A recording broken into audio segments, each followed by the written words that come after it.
hosted by Rob and Dave, a podcast dedicated to all things Horus Heresy in the Northwest region of America.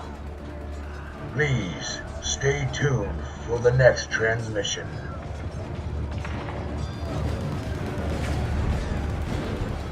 And for the fifth time today, this is Rob.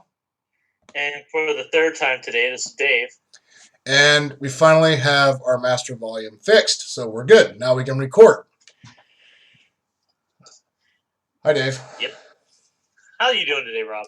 Oh, pretty good. We pre-gamed pretty well before we started recording, so, forgive us, if you could, for the absolute fuckery that's about to ensue. That builds character, right? We are Northwest 30K Boxcast. We are full of fuckery. Look, if we're not known for our models and our drinking habits, I have no idea what we're doing here. Giant waste of time. Yeah, and no life. Yeah, that too. So, yeah, right. So we're back finally. You guys will be listening to this episode on Monday the 22nd. We're recording on the 21st. We know that we're delayed, but like we said in the last episode, we're doing a bi-monthly schedule, not a bi-weekly. So you get 2 episodes every month. If you want more than that, then send me money. There you go. That's how that Fair works. enough. Yeah. So to kick off here, let's do hobby shit. Dave, have you been working on anything? Well, I am a sad disappointment this time around. Been trying to organize the event a little bit. We got the June 17th continuation of the Tides of Corrupted happening. It's a 14-player Zone Mortalis game day. I've been working on that a little bit and trying to get things settled down with Dragonflight. Nothing's been finalized for that. For you who will be traveling from out of state, including you, Rob, I don't even have a clue what's going on myself. So we're trying to get that figured out. So hopefully that'll work out sooner rather than later. Just, man, as far as I'm concerned, as long as you just let me know when and where and you have a couch for me, we're good. Oh, you want to sleep at my house now? I see how you are. Yeah, and then eventually it's going to move into me eating all your food. I'm probably going to clog your toilet, not help clearing it. That'll probably happen the day I leave. That'll be a bad day for you because we have no food and you got an outhouse. Man, I've done much more with much less. Don't doubt my capabilities, all right? But yeah, that's as far as hobbying on my end. That's been about it, and I curse Forge World every Friday morning as I look, because I've yet to get a transport from my Sisters of Silence. If you are listening and work at Forge World, please understand I'm sorely disappointed. Well, he may be disappointed, but me as a Thousand Suns guy, I'm not. I'm pretty content. Yeah, you blah, blah. Well, come on, dude. Well, it's not like we got full-blown models. We just essentially got upgrade kits. It's not like it's anything to really write home about. That's true. I wouldn't. But they're beautiful models. Oh, yeah, absolutely. Absolutely. What's funny, so like with my SecMet, I have everything in bags or in boxes ready to get put together. I just haven't got around to it. I've been busy wrapping up commissions that I've had out. But I'm actually using the Scarab Occult Terminators and kit batching them with Tartaros pattern Terminators. And I thought to myself, like, there was talk when the kits were first leaked for SecMet that they'd be universal. And I was like, well, yeah, but I really want Tartaros Terminators. I want to be able to sweep. So I'll just go ahead and invest in this. And lo and behold, they released the kit, and it's for Cataphracti only. So it actually worked out perfectly. So I can have my 2 different armor types. So I'm pretty happy with that. I'm content. Haha. Yes. Man, like, I really want to do the Cataphracti, but I feel like it'd be just too cheesy. That's one of those, when you're building your list, you know the combo's kind of stupid, so you want to tone it down. With that whole, like, 4-up becoming a 3-up, and then the turn they deep strike, they get to reroll 1s. It's kind of like, yeah, that's pretty rough. I don't want to do that. Tartaros I'm cool with, but essentially you're rolling invul saves and not get a 2 on the first turn you show up. That's kind of mean. So, anyways, yeah. Sorry about your blimp. Don't know what to tell you. Talking to the Germans.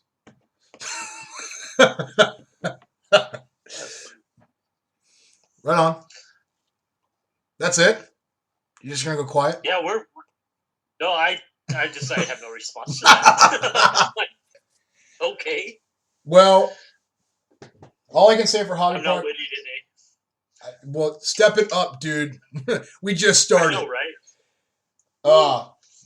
No. Well, there's a lot we got to talk about tonight, though. It's like we got a little bit of fluff discussion and talk about how 8th may affect us in the future. Yeah, I guess we'll dive into that. So anybody listening, if you want to have an idea what this episode's going to be really focused around, we've got a lot of questions to answer. We put a post out on Facebook yesterday. That's going to be on the 20th, Saturday. And then we also got a couple of emails in with a lot of questions that people want us to answer. So we're going to work on that. We're also going to talk about 8th edition. If you've been following Warhammer 40,000 Facebook page, there's been a lot of leaks in the last 2 weeks, a lot of Q&As from the developers. And we're really going to cover that semi-in-depth and what we think what we think on our opinions and what we believe will be better or worse for Heresy in general when we do eventually move over, which, in case anybody didn't catch that, we are moving over eventually. So yeah, this will be emails on it. Yeah, this will be kind of a longer episode, so just be aware. With that, hobby progress on my end. Jack, shit, I got a Primus Medicaid commission done for John Miller and his Blood Angels. I actually didn't put a picture up on that on our Facebook page, but I do have a photo somewhere. I could put that up. But my big Toledo, the one I've been cracking away on in my spare time, has been Horus. I finally got him done yesterday, and I think he turned out pretty good. I think it worked out. No, Horus model is absolutely beautiful. Thank you, sir. He took a lot longer than I thought, but I don't know if that's actually the amount of hours that I spent painting him or the fact that I've been pulling like 75-hour weeks since the last time I recorded. So I don't know which one it is, but he's finally done. That's for Dave Eaton's Sons of Horus, so I can finally start going back to my stuff. Eventually. So that's what we all say. Hey, man, don't naysay me. Well, I'm not naysaying you. You'll be fine. I can't wait to see your army. God. So Night Lord's can hang him. Which one? Okay. Hobby progress. This will kind of count at it. We got a Dragonflight coming up. What army would you bring? I honestly don't know yet. I don't know. It matters. This will go into our 8th edition talk. It actually depends on if 8th edition comes out this summer or not, which I don't think it will. Not for Horus Heresy, no. But it will for 40K, but not for Horus Heresy. But at that point, it's a matter of what can I fit, what kind of a list can I build that will be semi-good and I can fit in carry-on luggage. So you're bringing knights. No, I'm just kidding. No, honestly, it'll probably be my new iteration of Raven Guard where it's jump troop heavy, or it'll be my Salamanders with all the Proteuses. It'll probably be one of those two lists. If I get the Thousand Suns done in time, I might bring them just to run them, essentially. But really, it just depends on what I get done between now and then. Okay. So I'm starting to focus back on my Night Lords myself. Oh, right on. So, My Chemical Romance, and now you're eating dead carcasses? That's how I roll, man. Good. I like fresh meat. See, and this is why we are friends. I wear my food on my so face. I like people. Have you ever seen those College Humor clips on Batman? Have you seen those? Yes. Where he's an idiot. Why is it every time I watch those, I think that's what Kurz is like? It's just about it, too.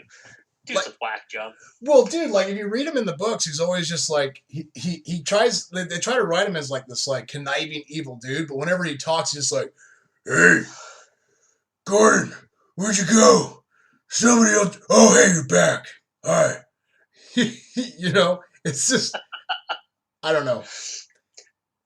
He doesn't strike fear in my Yeah, it's heart. like no, and it was funny. It's like I'm going to refer to the Unremembered Empire. So those who have not read or listened to the book, I'm sorry, but you're going to have a spoiler alert. The dude is not only crazy, but he's like super intelligent. So much so that the Lion couldn't capture him on his own flagship. Yeah. And he uses the Lion's own assault plans on McCraig to basically free himself. Yep. And slaughters a ton of Dark Angels doing it. And I'm like, the dude's nuts. But he's methodical. So it's not like he's not chaotic nuts. He's more of the, I'm going to slaughter as many people, and if I happen to go down, a lot of people are going with me. And they actually, that point where those people were able to transport the Lion and a couple of the other, I guess they would be named characters from McCrag onto that other planet, Kurz would have wiped out, killed the Lion and most of Reboot Gilliman's head honchos in one shot. So, like, whatever. Yeah, but for me personally, whenever I read a Night Lord story, I've always come to the conclusion that I'm more afraid of the Legion than I am of Kurz. Like Kurz is a guy that's just fighting with reckless abandon because he knows his end, right? So he just doesn't give a shit, and he just enjoys not only slaughtering but like manipulating people's thoughts about the slaughter. Where his Legion are just psychopaths, just straight up psycho. Oh yeah. So, no. If anybody hasn't read the Night Lord trilogy there, and Denzel Bowden had put out the Night Lord Omnibus, read it. It will change your perspective about Night Lords tremendously. A lot of people believe that they're just, I mean, they are selfish legionnaires, don't get me wrong. But their code of honor and ethics is different. Mm-hmm. And it makes you understand why they never fell to the Chaos Gods. So, and they don't even like the demons. They don't like them at all. So, it's interesting. They tolerate them, but they don't like them. Yeah, they're much more gang. They're gang eccentric. That's what they are. Yep, pretty much. Yeah, like Blood and Crypt style kind of shit. More like, I would say, African warlords. Yeah, there you go. Yeah. I mean, very ruthless, but they have a purpose in their own mind. But. Well, so, got derailed again. Yes. No, not really. It's all hobby progress. It has something to do with the hobby. That's very true. I read a lot of books. That's hobby progress. I'm all caught up. Yeah, it is. You read a lot more than I did. We were talking a little bit about before the show, and I'm like, oh man, if those who haven't read the Master of Mankind, I guess we need to read it because it's amazing. Yeah, to be fair though, I cheat because I drive, so I'm able to listen to audiobooks. But yeah, if you haven't listened or read Praetorian of Dorn or Master of Mankind, you are severely missing out. They don't really, there's no like change in events in the heresy during either one of those stories, but they certainly put the nightcap on a few of our theories that we have about the Emperor, Alpharius, and Dorn, which I thought was awesome. So that's, if you want some conclusions or some validity in some of the theories that we've seen cast around for the last 10 years, read those books. Read those books. But yeah, so that was my hobby progress. Not a whole lot. Oh, I converted. No, I talked about that in the last episode. My Katie's Next model. We're moving on. Let's go to questions. Or Tides of the Corrupted. You want to do Tides of the Corrupted? Sure, we can do Tides. We'll do Tides and questions because that'll go right into 8th. Yeah. Firstly, though, on Tides of Corruption, it's actually we're honoring what Dave was talking about last episode about the fluff. Yeah. And some of the fluff that was turned in from the participants of Tides of the Corrupted on the first event. Yeah. So I have a couple letters from 2 different players, actually, just one about the Custodes and one about the Imperial Fists I'd like to read. So what has happened, if you guys remember right, from the last episode in Tides of Corrupted, that the Loyalists kind of won, but it was basically the Mechanicum had beelined it for the moon, and that's where all the information is, weapon, blah, blah, blah. So this is kind of a prequel to the last battle. I'm going to start out with Alex's about his Custodes army, and then I'm going to follow it up with Sean's about his Imperial Fist army. So I'm going to butcher these names. So Rob is going to laugh as I do this, I'm sure. Oh yeah, I'll be sitting back drinking a beer. Don't worry. I'll remind you when you do it wrong. So here we are. So I'm going to go ahead and read Alex's first. It's Alikos Papastro Ru, the Shadow of Valdor, emissary of the Seventh campaign. Alikos Papastro, Shadow of Valdor, looked through the viewport of the Strotus battle barge.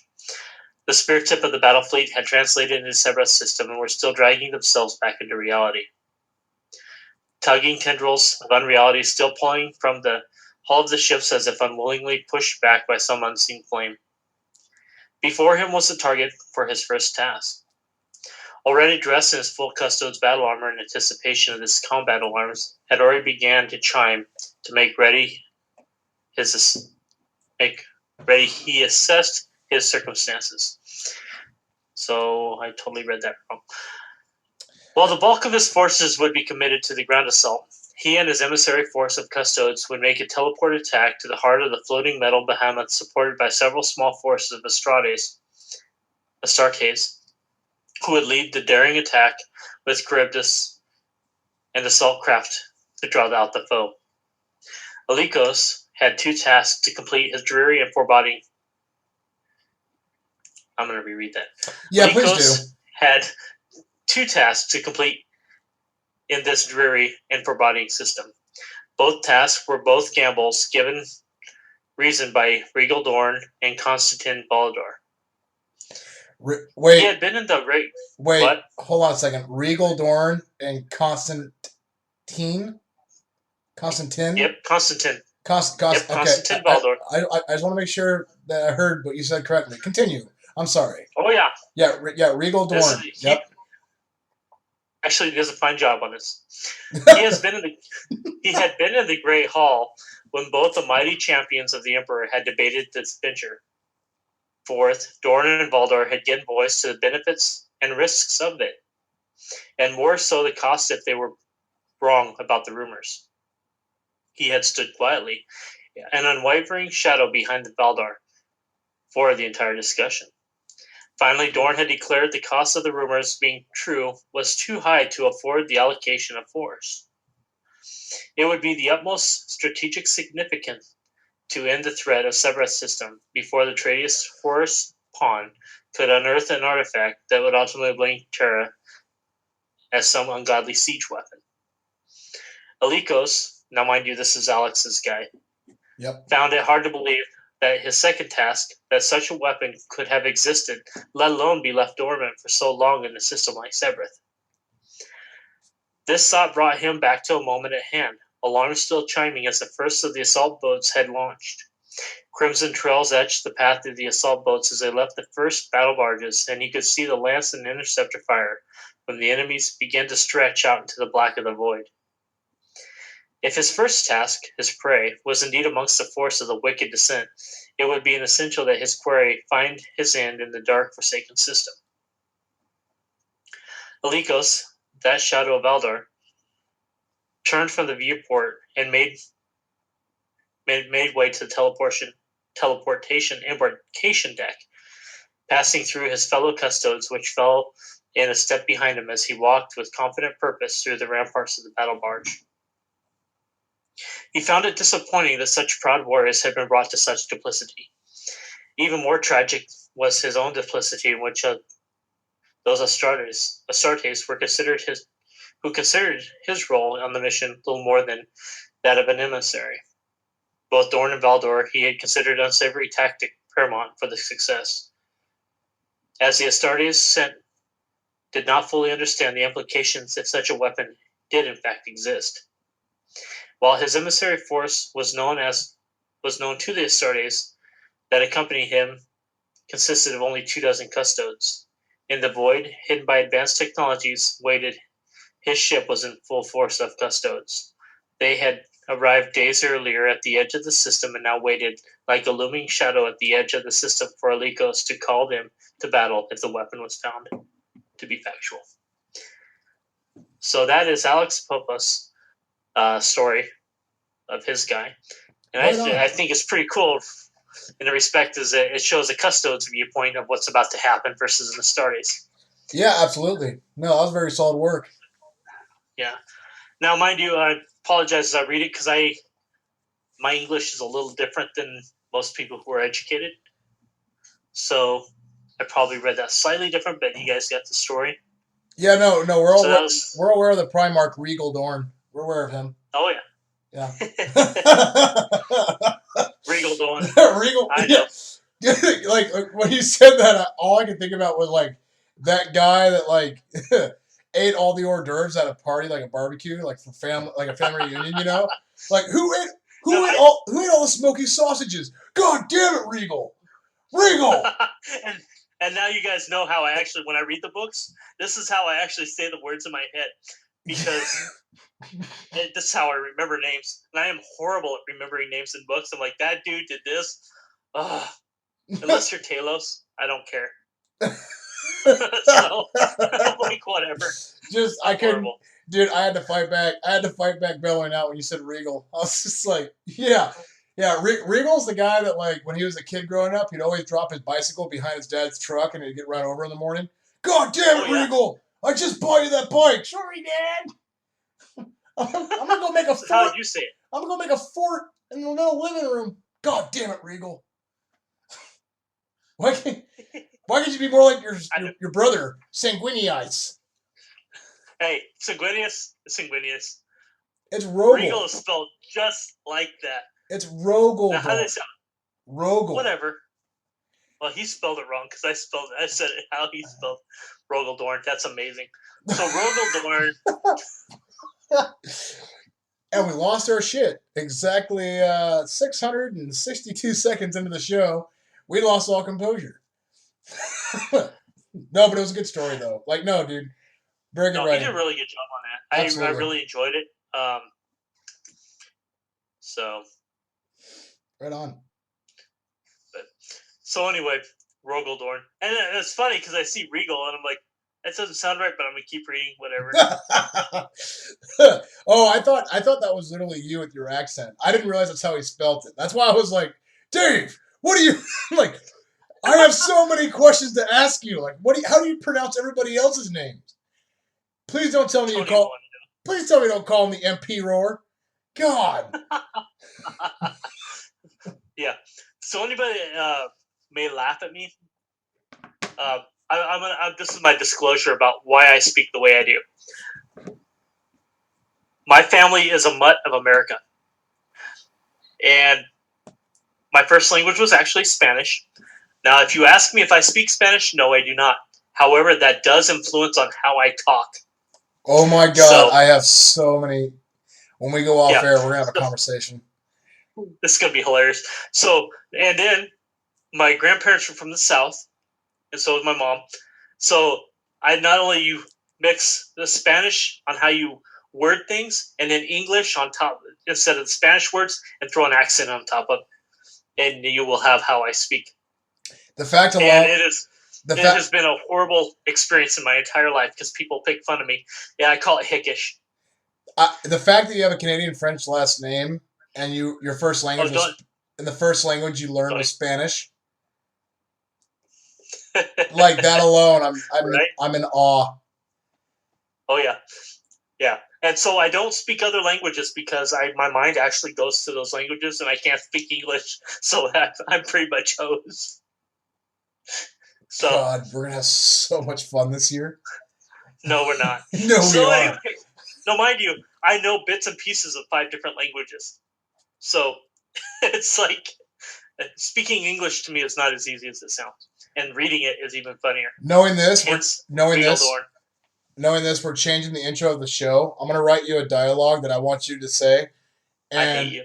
A lot of it's gonna have Latin words in it, and then I'm gonna put a voiceover on it so it sounds like it's coming out of a Vox grill, and it's gonna be awesome. So my excuse has now become I'm getting bullied by my co-host. I can't. Okay, before we lose it, let's move forward. Next story. Next story, good sir. Okay. Let's get the show rolling. Yes, indubitably. Yes. That's hilarious. So this comes from Sean. And mind you, if you've seen how I spelled his name, you think my name is normal. And yes, I'm Sean. I'm sorry. I love you, man. But it is what it is. Sean. Sean. Yes, that guy. Yeah, I know. So this is about his Imperial Fist. And I'm going to butcher these names because I swear to God, he just punched keys when he came up with half of these. So, okay. So the Imperial Fist. The throne of the Command Barbican seeped through the Command Marshal In's Boulderholm's hands as he gripped the rail overlooking the logistics gallery below. No human abuse. Wow, I just about did that. No human voices broke the even melody of cogitations and analysis in the numerous occupied lockers which ringed the operations arena. Now, he said he did that really, really well because in most books, when you read it, when they're describing Command Deck, he did amazing on that. Yeah. So, through the paramount display of the theater, the silhouette of the first minor planet of Cerberus system crept across a weak light in a distant run, like an insect across a vast window pane. The arrival into the system of the 517th Retribution Fleet had been clockwork perfect. His picket was distributed for the effective interception with maximum opportunities of crossfire. Each of those captains authorized to initiate hostilities if threatened by Xenos or Heretic. Behind the pickets, the battle barges, carriers, haulers, board ships, and logistics vessels arrayed into their assigned proximities. To his left, Lexico Arcanus Essayagno, Trill 7, loomed silently, for the whisper of her augmentations. Vanderholm guessed that I am sorry. No, Gonos? no. I don't know what's more entertaining: how well the stories are written, or you butchering them. It's all good. I know. You keep going. I'm like, I don't. No, you're fine. I'm just gonna keep. I'm like, look at. Okay, it's spelled Esagono. So, yeah. Esagonos. No. I mean, So it's all good, dude. Fuck proofreading. Like, it's all good. Oh, I know. Yeah. I actually went through this, but I'm like, yeah, in my mind I can speak it, not out loud, obviously. Vanderholm guessed that Esagonos' slim gender was only for the sake of expediency. The Magos' vocalizations were of a higher timbre, and his biological frame seemed to have been faintly feminine at one time. But it was delicate knuckles of Asiago's right hand which influenced this choice. The dossier provided the fledgling Ordos Mechanicum made no mention of this genetic detail, and the 280 years of collected reports likewise offered no indications of the hulking robed figure's sex. Her loyalty to this mission was not suspect, however. He had selected to include her in this campaign based on those criteria alone. So Sean was actually talking to me. I'm sorry, I'm going to go off base a little bit about this, about a female Magnus. And I was going to create one myself. So it's really cool that he went ahead and did this. So anyway, on the command marshal's right milled a scrum of starched jackets and highly polished leather. High Commander Butil stood at the center of his entourage. Each sub-officer exchanged data slates between themselves and were discussed and debated the assignments to be issued to the distributed forces of Bogos Solar Cohort. Tens of thousands of foot soldiers and tons of ordnance which would be used to execute Valderholm's campaign.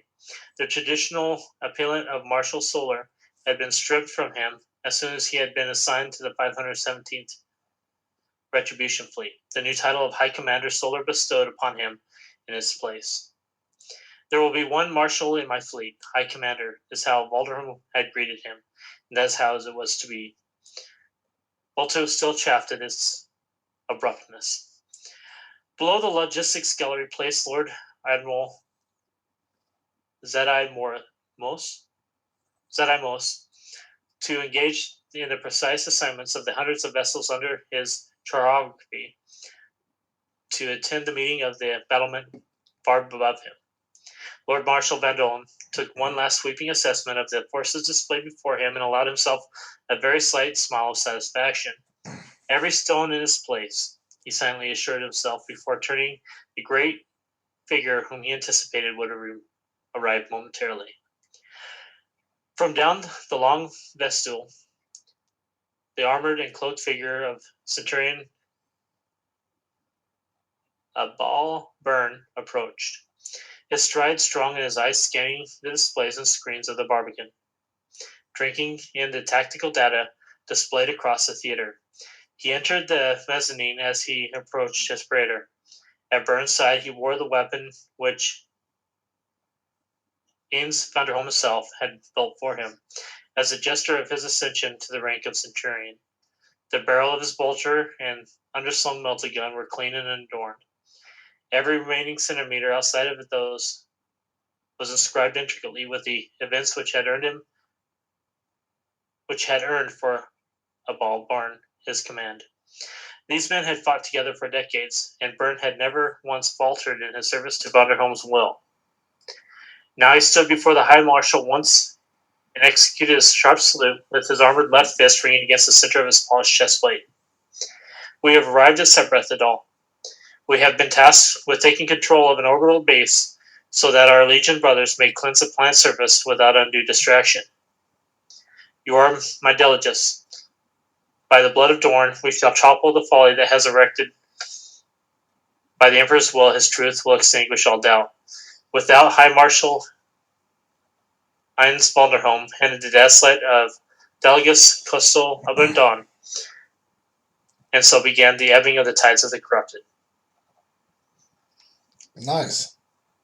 Yeah, I mean, I really wish I should post this. I gotta get permission first, so people can actually read it without my butchering words. They did an amazing job. It's like it shows the Astartes. I think they captured it really well. The Astartes viewpoint versus the Custodes, because the Custodes were very involved in the original, and the Astartes are like, let's just do what we're told. Well, like the difference between the Astartes and the Custodes, the Astartes were basically pushed out of a paper mill, so to speak. They were engineered, cut, coded, and able to follow all orders that were given to them. But the Custodes, even the Emperor will admit, were each works of art in upon themselves, and they were never made to be a fighting force. Each one of them is a commander and a soldier in their own right. And yeah, I think the way that both those stories were written were very, very well done, and emulating that. Yeah, and I appreciated that, and I hope to see more fluff from other guys. And if you want me to read it online, which I will do anyway, if you want me to say it properly, show the enunciation of it, because you're going to hear how I would say it versus how it probably should be said. A prime example of that is Delegatus. Yeah. Yes. Yeah, prime example. What did I say? Delegatus or something like that. You kind of. Yeah. That's like, if I don't know it, mind you, I'm horrible with names, and I will always say that. It's like some words that I don't understand, or I speak, but I don't. When I see it, like my brain doesn't register it properly. And Delegatus is a good one. I can't help it. I'm sorry. It's like seeing a mousetrap that hasn't been touched. I have to put a stick in it. Oh hell yeah! And it's like I will never be the first to tell you that my English is very well, and I love to read, but what goes on in my head and when I speak it out loud are very different things. Yeah. So, and that's exactly it. And so I hope that I give enough attention to these guys hence my horrible English. I hopefully give good sight to these guys' ability to write. Yeah. They did a really good job as coming up with the background story of their guys, or at least of what led up to Sabreth with the guys that they're using. Yeah. So. Yeah. No, they did very well. I mean, I can just tell on how you were saying it, man. They did a very good job writing it and actually encapsulating the personalities of the people that they were trying to give the viewpoint of. It was very well done. Yeah. So I'll get permission and I'll post these. Basically, mainly so you can read it yourselves too. Like I said, I don't read out loud very well, and so it tells you I read this to myself a couple times, and I should have read it out loud probably more than once. Yeah, and I think it'd have been. But it is what it is. You did well. Stop beating yourself up. I'm also gonna let everybody know too. If you're listening to this episode and you're noticing that the volume is changing in our voices, I'm fighting the software program that we use to record in the background. So please forgive us. There's going to be some waxes and wanes where it's going to get louder and then quieter, and I'm trying to level that out. I don't know why it's recalibrating itself, but just FYI, this is a first. It hasn't done this before, so. We had an update like literally half an hour before the show, so. Yeah, and that could be playing effect on it. I'm just gonna keep an eye on it, and then as it gets like right now, it just got quieter, and now I will pick it back up. And now we're boom. Yeah. So just bear with us, and I'm sorry that I have to wear out the volume knob on your stereo. It is what it is. So, no, very good stories, and I'm actually really glad to see everybody invest themselves in Tides of the Corrupted. That's actually awesome. On that note, I will say that MOB Games is going to be moving, from what I've been told. What? So they're going to be getting it. Yeah. Unacceptable. It's in a different strip mall. It's like right next to it, though. So it's going to be a bigger store, not story. Are they getting a bar? I hope so. If not, I'm not impressed with this move. Amazing. MOB, if you're listening to us, get a bar in there. Yeah, right. Trent, come on, man. We need a snack bar so you can have beer. That being said, I may be opening up some 3,000 point tables. So we have 5 ZM slots left at this point. So it's selling quick. And we just put it up for sale last week. So I think within half an hour, 5 spots sold. Nice. So, nice. Good turnout. I hope so. It's going to be awesome. I got to write it all up still. Well, but so with the gaming communities, at least in our area, we're going to move in a little bit to the 8th edition. I've talked to a couple store owners, and I've noticed that the 30K community is even kind of on a decline as far as showing up to Source to play with 8th on the horizon. How have you felt it's been up there? You know what? Alaska? Well, I'll say this. That's a two-parter. One, it is summertime in Alaska. Currently in Anchorage, we have 19 and a half hours of daylight. So everyone is out doing their yard work. They're spring cleaning. They're getting ready for Memorial Day weekend, which is the opening for king salmon season. So just gaming in general is on a decline in summertime because everyone's getting out and burning off that cabin fever. As far as Horse Heresy goes, we are aware and anticipating a laxity in Horse Heresy because of the rules that came out, which we'll go more in depth on later in the show. And I will admit, me included, I have an Imperial Guard army, a Mechanicum army, I have Assassins, and obviously my Heresy Marines. I'm very much looking forward to 8th edition, and I will be participating in that when it releases. So it's just the nature of the beast of what we do for gaming. Everything kind of waxes and wanes. You get more attention more than another, but for us up here, it has more to do with seasonal than game editions. So yeah, that's good to know because I didn't know that up there. So it's just summer. This is normal. Oh yeah, I mean we get that a little bit down here, but not as much. But it seems like it's kind of died off a little bit. Yeah, and there's a lot of concern that 30K is going to take a big hit. No, I don't. So we really this should be covered more later, but I That's all think right. I think just my opinion on this matter. I think what we're gonna see with Heresy, um, because Heresy is not gonna have new rules overnight when 8th edition comes out. Heresy for a short period of time is going to become its own game, and people who are very attached to 7th edition will have a place to go to play 7th edition. But what I like about it is that at least for the interim, Heresy will no longer be dependent on whatever Warhammer 40k is doing, and I almost feel like that's based on design. Like they want to see how Heresy will do when it stands alone. Yeah. Right? It's like a calibrate your customer base first before you make any major changes. And I think in the month to come, it won't so much take a hit as it's more of 8th edition is taking the same people that play Heresy into 8th edition, and people will bounce back and forth. And I think it'll come in surges for Oh, us. yeah. You'll see Heresy events that will have very many people showing up because there's a new 8th edition event going on that weekend. But then 2 weeks later, there'll be a Heresy event with no 8th edition events going on, and all of a sudden it's packed full. Like I think it'll be hit and miss and an influx. Yeah, that's kind of how I'm seeing it too.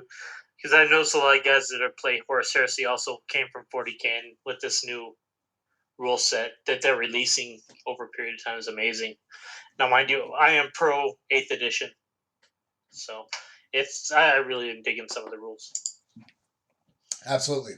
But before we get into that, why don't we move Okay. into questions, and we'll go ahead and answer some questions first, and then we'll go into the 8th edition talk because that's really going to take more time than anything else.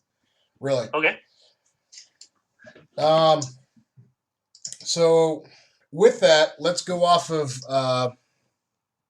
the email we got from Ian back on May 5th. Oh, yeah. This was a while back. A gentleman from the northern part of Canada. Yes, the northern part of Canada. I don't know why I tried going into a Scottish accent. Yeah, right.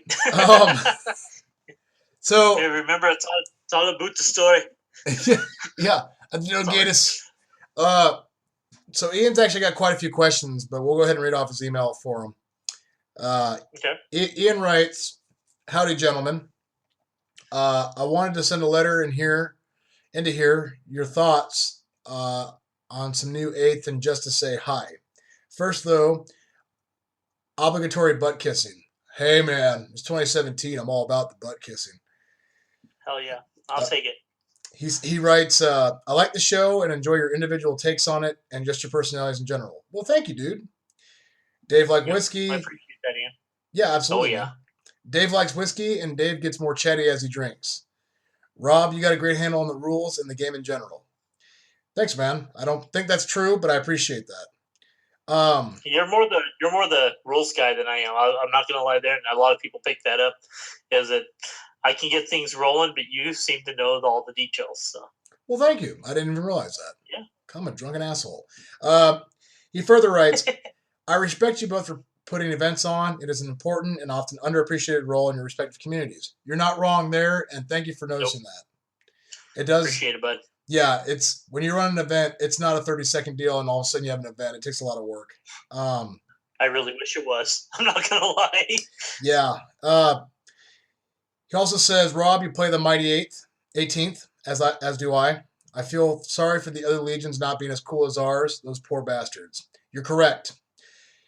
The fact that we can catch ourselves on fire and not care automatically tells how more badass we are than everybody else. So, Vulcan lives, buddy. So you got a smoking legion. Smoking hot, sweaty legion. He also says, Dave, Night Lords, well, nobody is perfect.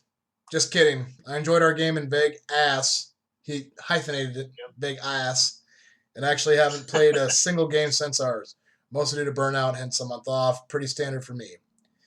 However, once I heard of 8 years ago, I was simply been uninterested in playing. I wanted the new hotness, I guess, which leads to questions. So now we're getting on to his questions. And Ian, if you didn't intend for me to read the entire email, I'm sorry, but I just do that innately. But yeah, there we go. So his first question. How do you both feel about having to wait for our beloved heresy rules? Dave, I'll let you take the lead on this one. What do you think?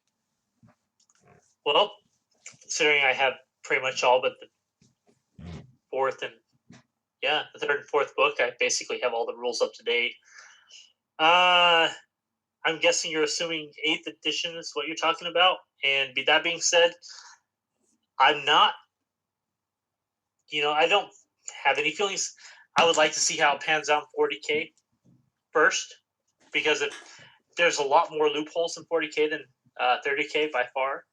Yep. That being said, that our Horus Heresy 30K, even with 7th edition, there wasn't too many loopholes you can get away with.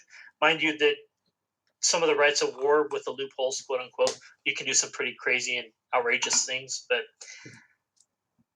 I don't mind waiting, because I like being the 2nd edition. You get all the bugs worked out. Yep. Personally, Rob, your take on it? So, a two-part. One, if you're talking about the black books themselves or just the heresy rules in general, I personally like the release schedule they do. I feel bad for legions that got weighted in the dust, like the Blood Angels or White Scars, waiting on their special legion units and their paint schemes. But as far as heresy as a whole, I like it because it allows people like myself who gets inspired by a legion. We have the time now to build it and paint it and play it before the next rule set comes out, so you don't have the intense power creep like you saw in 40K, which resulted in armies that weren't being painted and weren't being built fully and doing a lot of conversion work or proxy work. Yep. As far as the Black Book goes, I like their release schedule. It gives you something to look forward to. It makes their open days a lot more eventful. It makes the investment into your legions more worthwhile because you're looking at the long haul, not for the short term.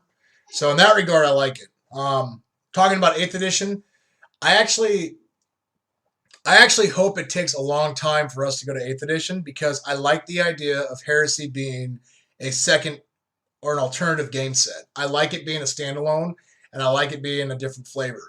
Because what I'm going to look forward to this summer is that if I want to play 8th edition 40K, I can do so. If I want to play Horus Heresy, I can do so. They're two different games. It's not I play one because the other one sucks. They're just two different games in general, and I like that better. I played Horus Heresy, and I got into Horus Heresy because the fluff, first off. The fluff got me in. I remember being a kid and reading little excerpts from the 3rd edition rulebook about Primarchs and being really, really intrigued by that, but it never went further than that. And now finally that's happening for me as an adult. And I'm really looking forward to playing games and collecting armies based in that time frame. Then as time progressed, 40K became the bloated mess that we know today, and now it's just became my main game.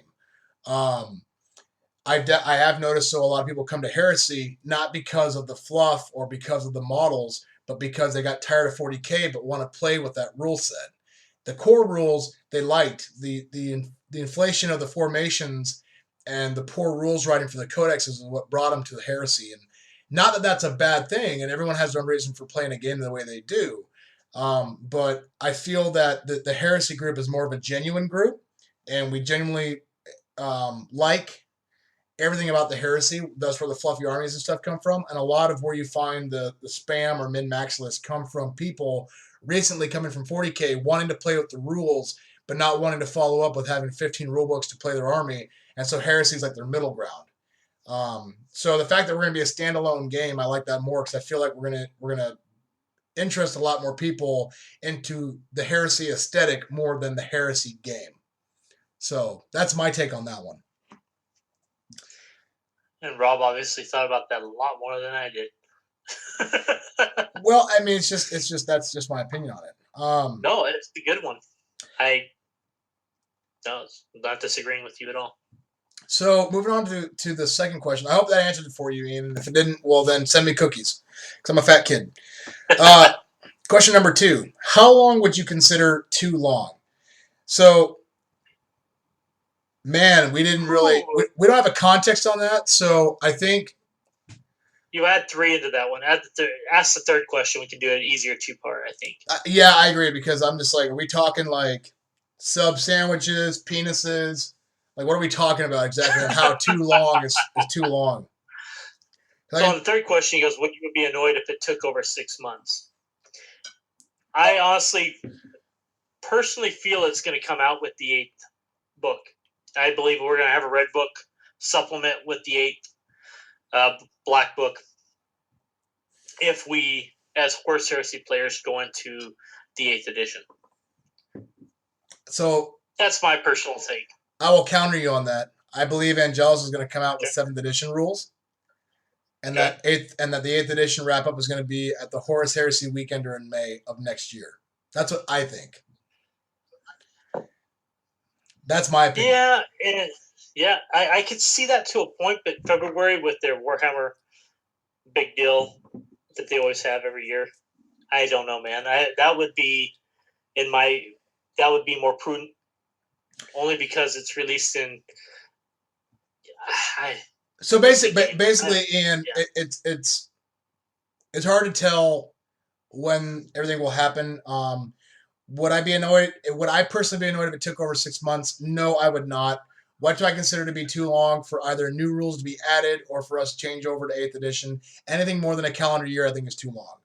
I think you have to remember that with Heresy, our models on average are about 30% more expensive than Plastic GW, either because of upgrade kits, decal sheets, or collaborations of different kits to make that unit.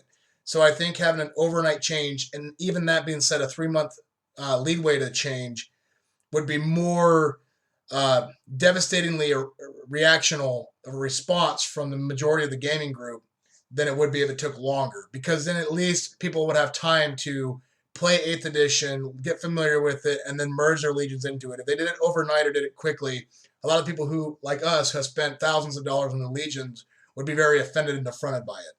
That's my personal opinion. So I think anything more than a calendar year is too long of a changeover. Rules in general, I think 6 months isn't too long if we're talking about the black books. That's for me. Yeah.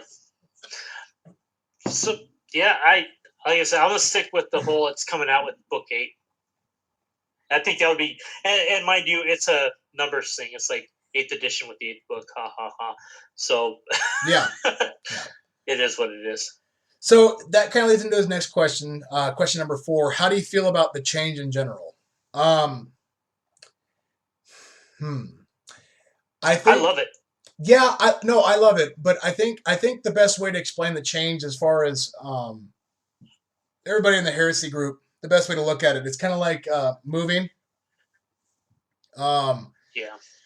You know it's coming. You plan for it. You have some ideas. Then it happens. And you're excited while it's happening, and then you get to your conclusion, and then your outcome is based solely on how you view it. I'm happy personally for the change. I like the idea of change. Anything that stays normal for too long means that there's something broken in it that needs to be fixed. So change is always a welcome thing. And I think that anybody who is afraid or rebellious about the change needs to give it time to let the change happen and then make your assumption from there. Yeah. And it's like you said, moving, moving is a very stressful thing. So I'm going to build on what you said for a moment, is that everybody stresses out about the move. Then it happens and they just deal with it. Mm-hmm. After the move, they're happy. Yep. So, and we're seeing that in multiple communities. It's not just a Heresy community, it's also the 40K community. I honestly like a lot of the changes 8th will be bringing. Now, how they affect our legions, who knows? But I think that it's more thematic.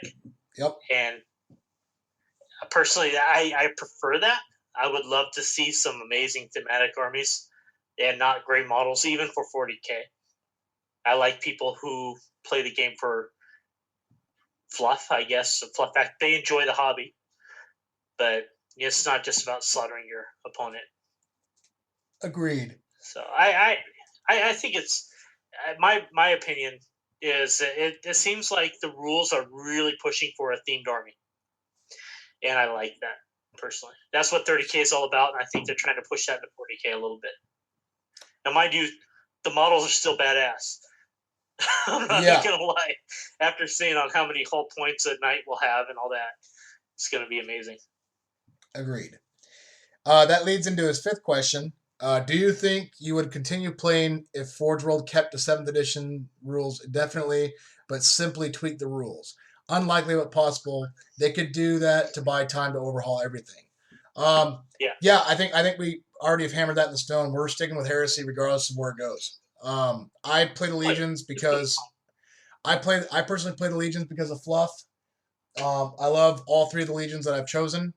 And my Mechanicum army that's coming in, and I'm here for the long haul. So I that's not going to change anything for me. I'm just going to keep playing it, whatever rules they want to do with it. Yeah, and that's how I feel too. It's we play this rule base because it's what's available to us right now, and everybody accepts it. And if it doesn't change, awesome. If it does change, be flexible. It's worth it. Yep. His next question, number 6, from the confirmed 8th changes, which rules has you most pumped? Multi-wound causing last cannons, yes please. Yeah, no multi-wound last cannons is great. Honestly, I'm more looking forward to general rules that change a lot of the concepts. So tactical reserves, deploying out of a transport and still being able to assault, albeit at the start of your turn. Units that charge get to strike first. Those are things that I'm looking forward to the most in 8th edition because it's going to change a lot of the tacticians involved and how you approach and building your lists. Yeah. My end, the one I like of the new 40k rules are the characters where they can't join a specific unit. Yep. I like the idea of having your Praetor or your Consul or your Primarch standing back and leading your Legion rather than, hey, I'm going to join the special. I run Curs with the Night Raptors as an example because I get special bonuses. Can you imagine Curs being able to affect 3 units rather than just 1? Yeah. Gilliman doing the same thing, or Horus doing the same deal. I feel that that's more thematic. I like the fact that your Primarch or your Praetor are actually directing your army rather than joining. Rob and I had talked about joining a tactical unit. Doesn't make sense. Yeah, but it doesn't. As far as the rules go, it makes sense. But as far as theme, not so much. Yeah, why would a Praetor who's like commanding this entire chapter or company to go into an engagement all of a sudden like join a tactical squad and be like, hey guys, so I'm here and listen to me, fuck your sergeant, and if I get shot at, jump in the way. Thanks guys, appreciate it. Yeah. Meanwhile, the tactical squad's like, is that who I think that is? I've only heard of him once and I saw him at the chow hall. Like, exactly. Why? What? Like, why is he here? Badass. Let's do this. Yeah. It's going to make command squads become a thing again. And I think command squads are absolutely important as far as, especially in 30K, because whenever you read a book, I'm going to use the Eisenstein as an example when they talk about Mortarion walking in. Who does he have as his bodyguard? They're only within 50 steps, and it shows that even any legionnaire would know who that is, and they know his bodyguards there. That is your command squad. Abaddon with his guy, his Terminator unit, his Justarians, Horus with his specific guys. It's going to be amazing. I personally feel, as a mod from the hobbyist standpoint, command squads are awesome, and it's going to become a viable option. Yep. It's not going to no longer be a point sink or something that's thematic. It's going to actually make sense. It's going to be thematic and making sense, and it'll be efficient. Yeah. And now on the flip side of that, it's going to make sniper or the scout units playable and a necessary evil, because you can sit across the board and shoot. Horus has 8 hit points. Awesome. I've got snipers, and I'm going to use it because if I kill Horus, it affects his army. And that's the great part. Yeah, well, I mean, it's the age-old fight of, like, why would you ever take reconnaissance Marines when tactical Marines could theoretically do more damage output for less points? Well, when characters can't join units, but snipers can shoot over units to hit characters. Now reconnaissance marines are worth taking. Yep, we're back to the whole Revolutionary War thing with the British freaked out when the revolutionaries were starting to kill their sergeants and stuff. Exactly. So, and that's exactly. I really look forward to that personally. I'm pumped for that, and that's as far as me as a character change is the big one for me, personally. No, I can concur with that. We'll talk further in the 8th edition part, but there's some other changes too that I'm looking forward to, like what they're doing with templates, getting away with blast markers and templates. Like,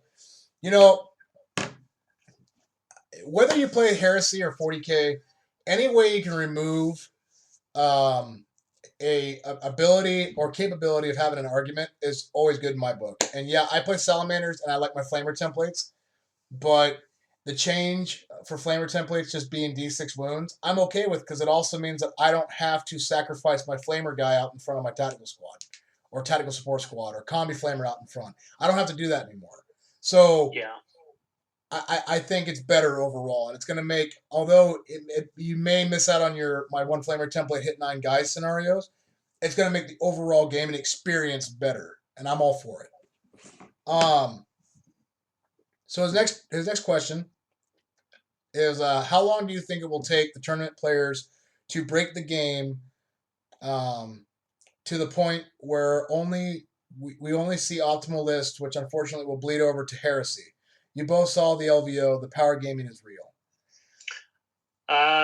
Personally, this is my outtake on this. I don't think 8th edition is going to be as easy to break. And after sitting and having dinner with some 40K players and listening to their concerns and how they do not like 7th edition and they're forced to kind of do the douchebaggery to actually win, and I'm talking top 35 players, I don't know. Looking at this, I don't think it's going to be as breakable as 7th edition. And even with GW coming out and saying they didn't anticipate the loopholes that they seen in 7th edition and all the jumping characters where you have the Death Stars. The death of the Death Stars is my biggest point. They're doing that on purpose. I think if we see any breaking, it'll get fixed, personally. Yeah. That's how I feel. Yeah, and I mean, I'll agree with you on that. Beyond the fact that Games Workshop already said that the 8th edition rules are a living rule set, they'll be updating them every year.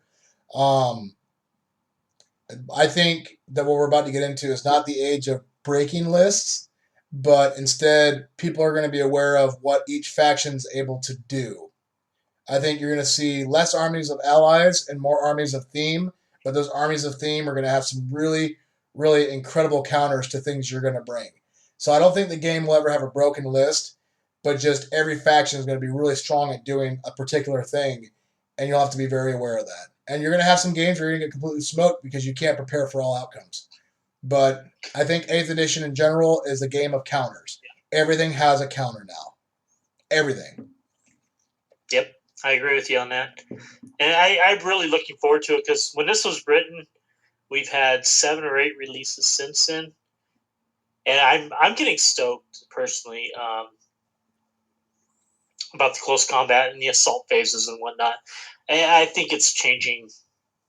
It's gonna be a huge change. We're all gonna be relearning the game in 40K as far as this. If it goes to 30K, holy hell, it's gonna be amazing. Agreed. I'll use your Alpha Strike list as an example. We talked about going in from reserves. And with the release today about assaulting out of vehicles, or yesterday. Yep. But you hear about laughing because that's going to be ridiculous because you can assault out of a rhino. You just got to back the rhino up so they can assault out the back. Dude. And we're going to see some goofy stuff in that respect, but it's not outlandish. And Chris and I were talking about our drop pods in assault vehicle now because you come in and you've got to deploy with the 40K rule set is you deploy before you move. Yep. And so the drop pods come in. It's not during the movement phase, or it's right at the movement phase. I apologize. So and your guys deploy, are they able to assault first round? Unless they write something different for drop pods, no, they deploy that. It's gonna be amazing. Yeah. You're gonna see so much craziness, But and it's gonna affect. And let's look at this from 30K standpoint, because 40K, it's just unbelievable. But you've got your alpha strike list, so the Ravens, Raven Guard will really benefit from it.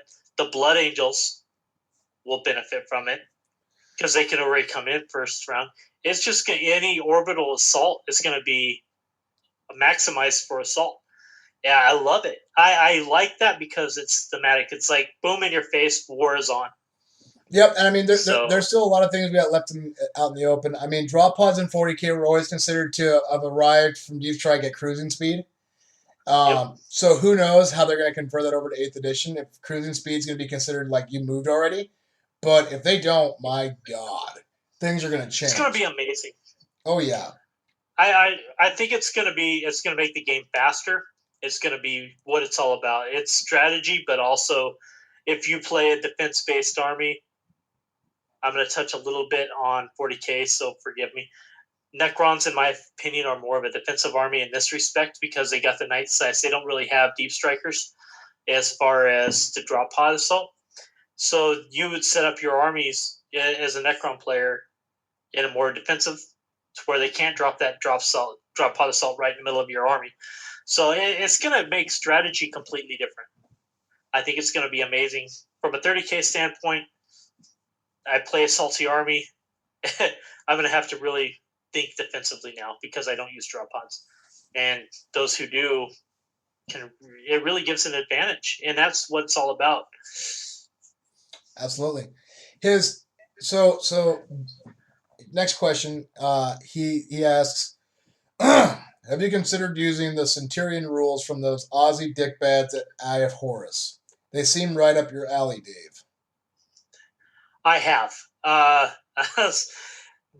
My only hang-up is I am very big on let the game be played the way it was intended. So I don't come up with any specialized rules, except if you have an unpainted guy, everybody gains hatred against you. Right. And that's it. Is as much the Centurion interests me, I have thought about doing it. Want to stop people in our area from playing the game how they feel it should be played, as long as it's within the rules. And it's important to me to keep the game pure in that respect. I love the Centurion rules. If those who are listening are not familiar with it, it's basically no vehicles, no drop pods, no flyers. It's heavy infantry based. You're allowed dreadnoughts, but nothing. No Spartans, no Land Raiders. I don't think Rhinos are involved. So I could be wrong on that one, but it's very infantry based. I love the Centurion thing that the Eye of Horus guys came up with. I haven't applied it yet. At some point, I may do it as a private game, just because I have, and I think it's awesome on a table personally. But no, I will not actually run that in one of our events, only because I leave it open to what the rules allow, including the Leviathan. And there's the Leviathan list where you can run a Reaver and a couple of guys to protect him is a legal list in my event, and as long as it's not Zone Mortalis. So that tells you how open I am to allowing the rules to be played as Heresy sees fit. Gotcha. For me, it's kind of goofy. I'm sorry, Rob, but I just like no, it's all good. For me, unfortunately, I have a short answer to this. I've seen the rules. I've watched battle reports. I like the rules. I haven't played them yet, and I don't know when I will.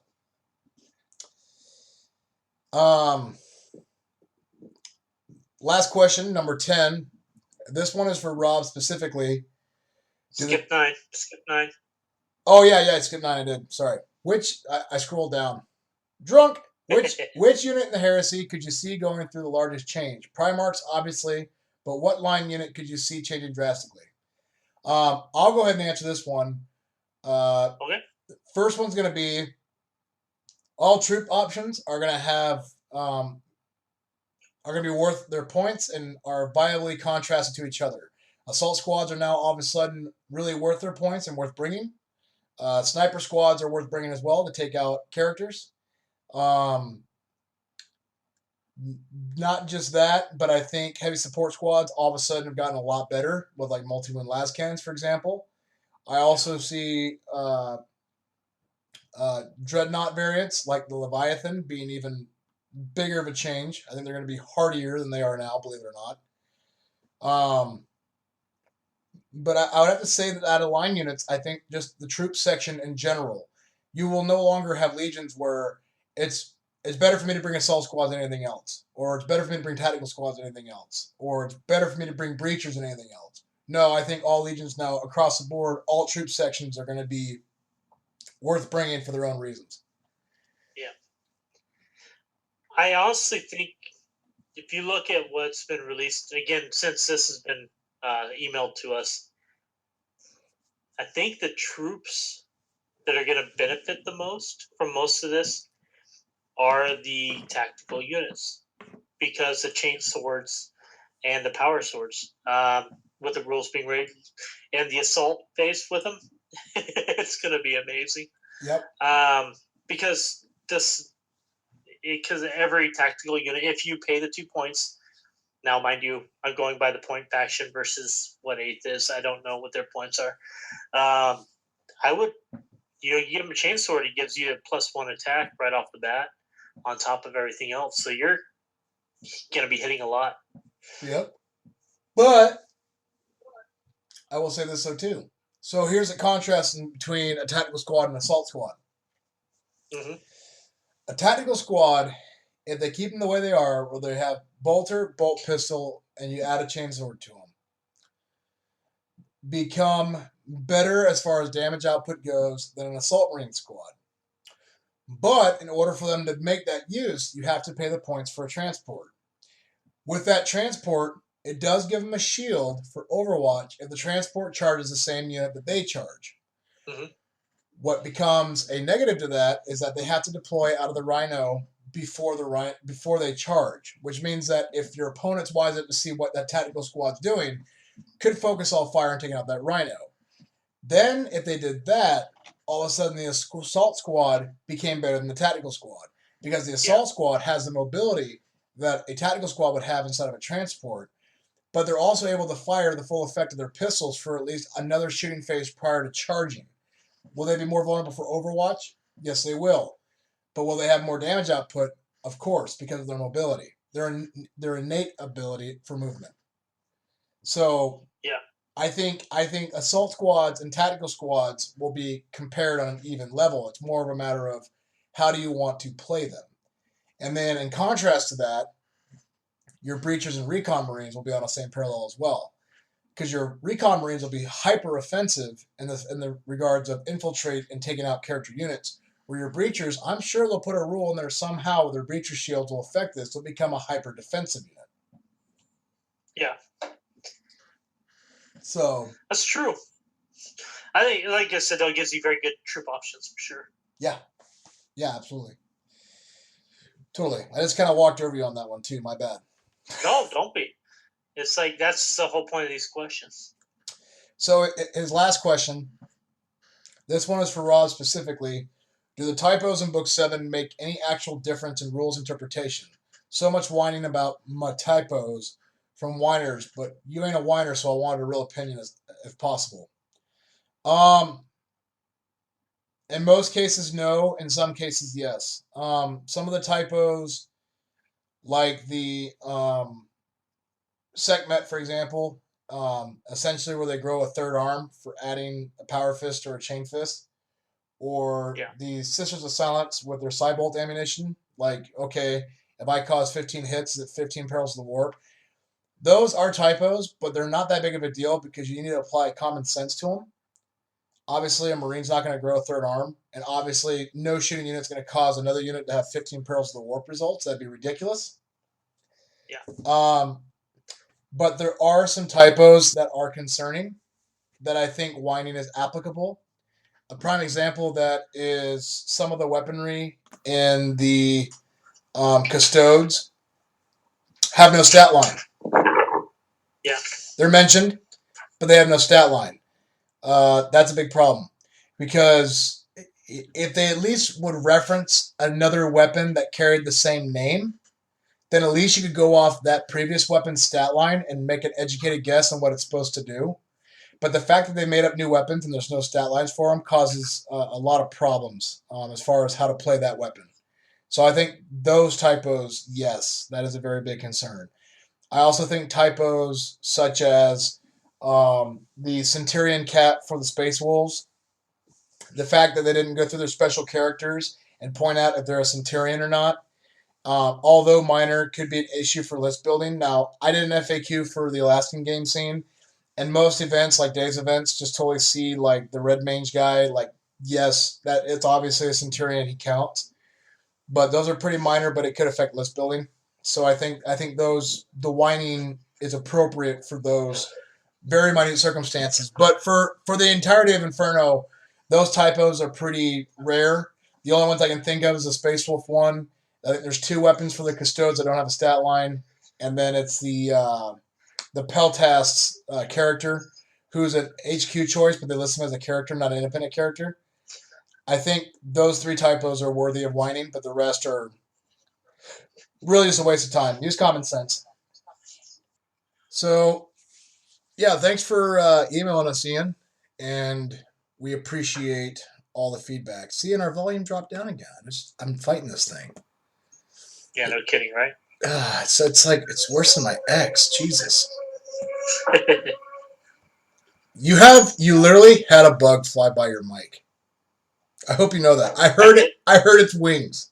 No, actually, what you heard was the hot water when my wife was filling in the dog bowls. Well, tell her to knock it off. Quit feeding the dogs hot water. That's inhumane. Funny as hell. So, following on with questions, I did post on our Facebook group, Northwest 30K Boxcast, asking people for any questions or topic-worthy discussions. So, I'll move on to that. First one comes from Matt Braddock. His first question is, will the new Angels book be 7th or 8th? Dave, you want to take the lead on this one? You're going to love this. You ready for it? I'm ready for it. It's up to Forge World. I'm sorry.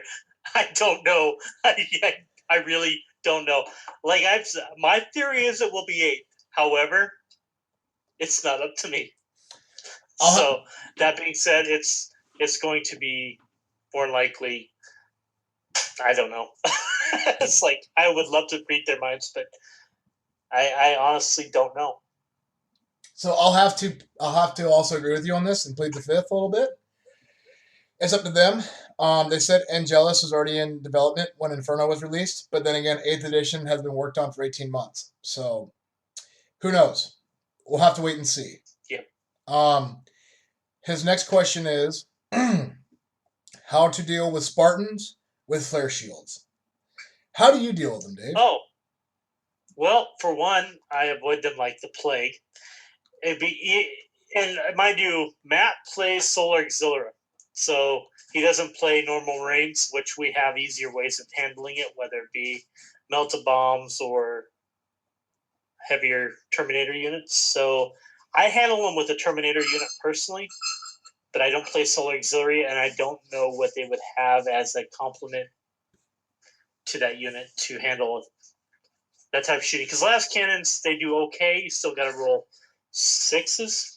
So, don't know, man. Get behind them. I just don't know. So, talking from a Legion aspect, how I deal with them, I don't even waste las cannons on them. I stick to anything with armor bane in close combat, or anything with haywire for shooting, i.e., graviton cannons or graviton guns. I do know that you do have units in the Solar Auxilia that can take anything with a Graviton special rule, since it's Haywire. Um, I'm trying to look up actually as I'm saying this units in the Solar Auxilia that can actually take Graviton weapons. And I want to say it's your oh shoot, who what are they called? Um, like your okay, a prime example is like your rapier batteries that you can take. Um, actually, for Solar Auxilia, your Graviton Cannon rapier batteries are actually the best bang for buck because, for one, your rapier batteries are cheaper than a Legion one is, and you don't really care about um, the BS4 part because of the blast. Sure, scatter is going to hurt a little bit, but unless you roll essentially a 9 or higher on the scatter, you don't have to really worry about it not hitting the target. And having a unit of 3 Graviton Cannons will kill a Spartan by turn 2, even if you roll one of your results being a 1. If you're notorious for rolling 1s, then God help you. But my Graviton Cannons have always done very good work on shredding the hull points from a Spartan. Yeah. It's also why I got land speeders that have Graviton guns on them, and why I have a Forge Lord on a bike with a Graviton gun. It's just assurance policies for me. I'm not incredibly familiar with all the loadouts the Auxilia can take and all their units, but I do know that your Rapier batteries can take Graviton cannons, and I'll stick with that. Very solid choice, and will reliably shred off armor. See, there you go. And with 8th edition, you can kill him with a normal bolter or las pistol. Yep. Just so you know. Mm-hmm. His next question is big events coming up like the OFCC.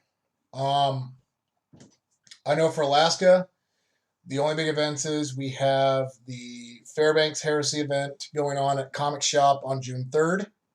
It's 2,500 point teams. There's that. And then I have the second day for the Artist Trident coming up in August, when we're going to be fighting over a redacted for the sake of redacted, so we can take control of redacted soon to come. Fair enough. What about you, Dave? Do you have any big events coming up beyond just the OFCC? Let's see. Matt's talking about the OFCC in July, on the Saturday, Sunday, last weekend of July. I got the event June 17th. It's a continuation of Tides of Corrupted. Talked briefly about it. 14 slots of Zone Mortalis at MOB Games in Lake Stevens. It's up on the Northwest 30K.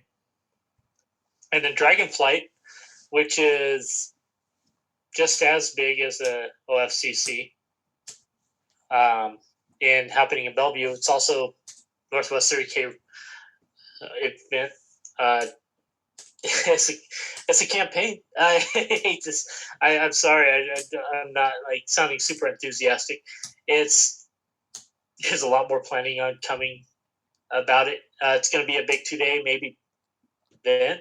And that's at the end of August, 26th or 25th, 26th, 27th, I would believe. Yep. I believe, Rob, you're even thinking of coming to that one. I like how you say the word thinking like I'm not. That's pretty funny. Good joke. Yeah, I know. Well, you and Ian, I feel bad because you guys are flying literally from halfway across the continent. So I've got to get that nailed down. Yeah, there are things happening in our area. Just so people understand that OFCC is in Portland. It's ran by the Order, whatever the hell they call themselves. They're really nice dudes. It's been going on for quite a while.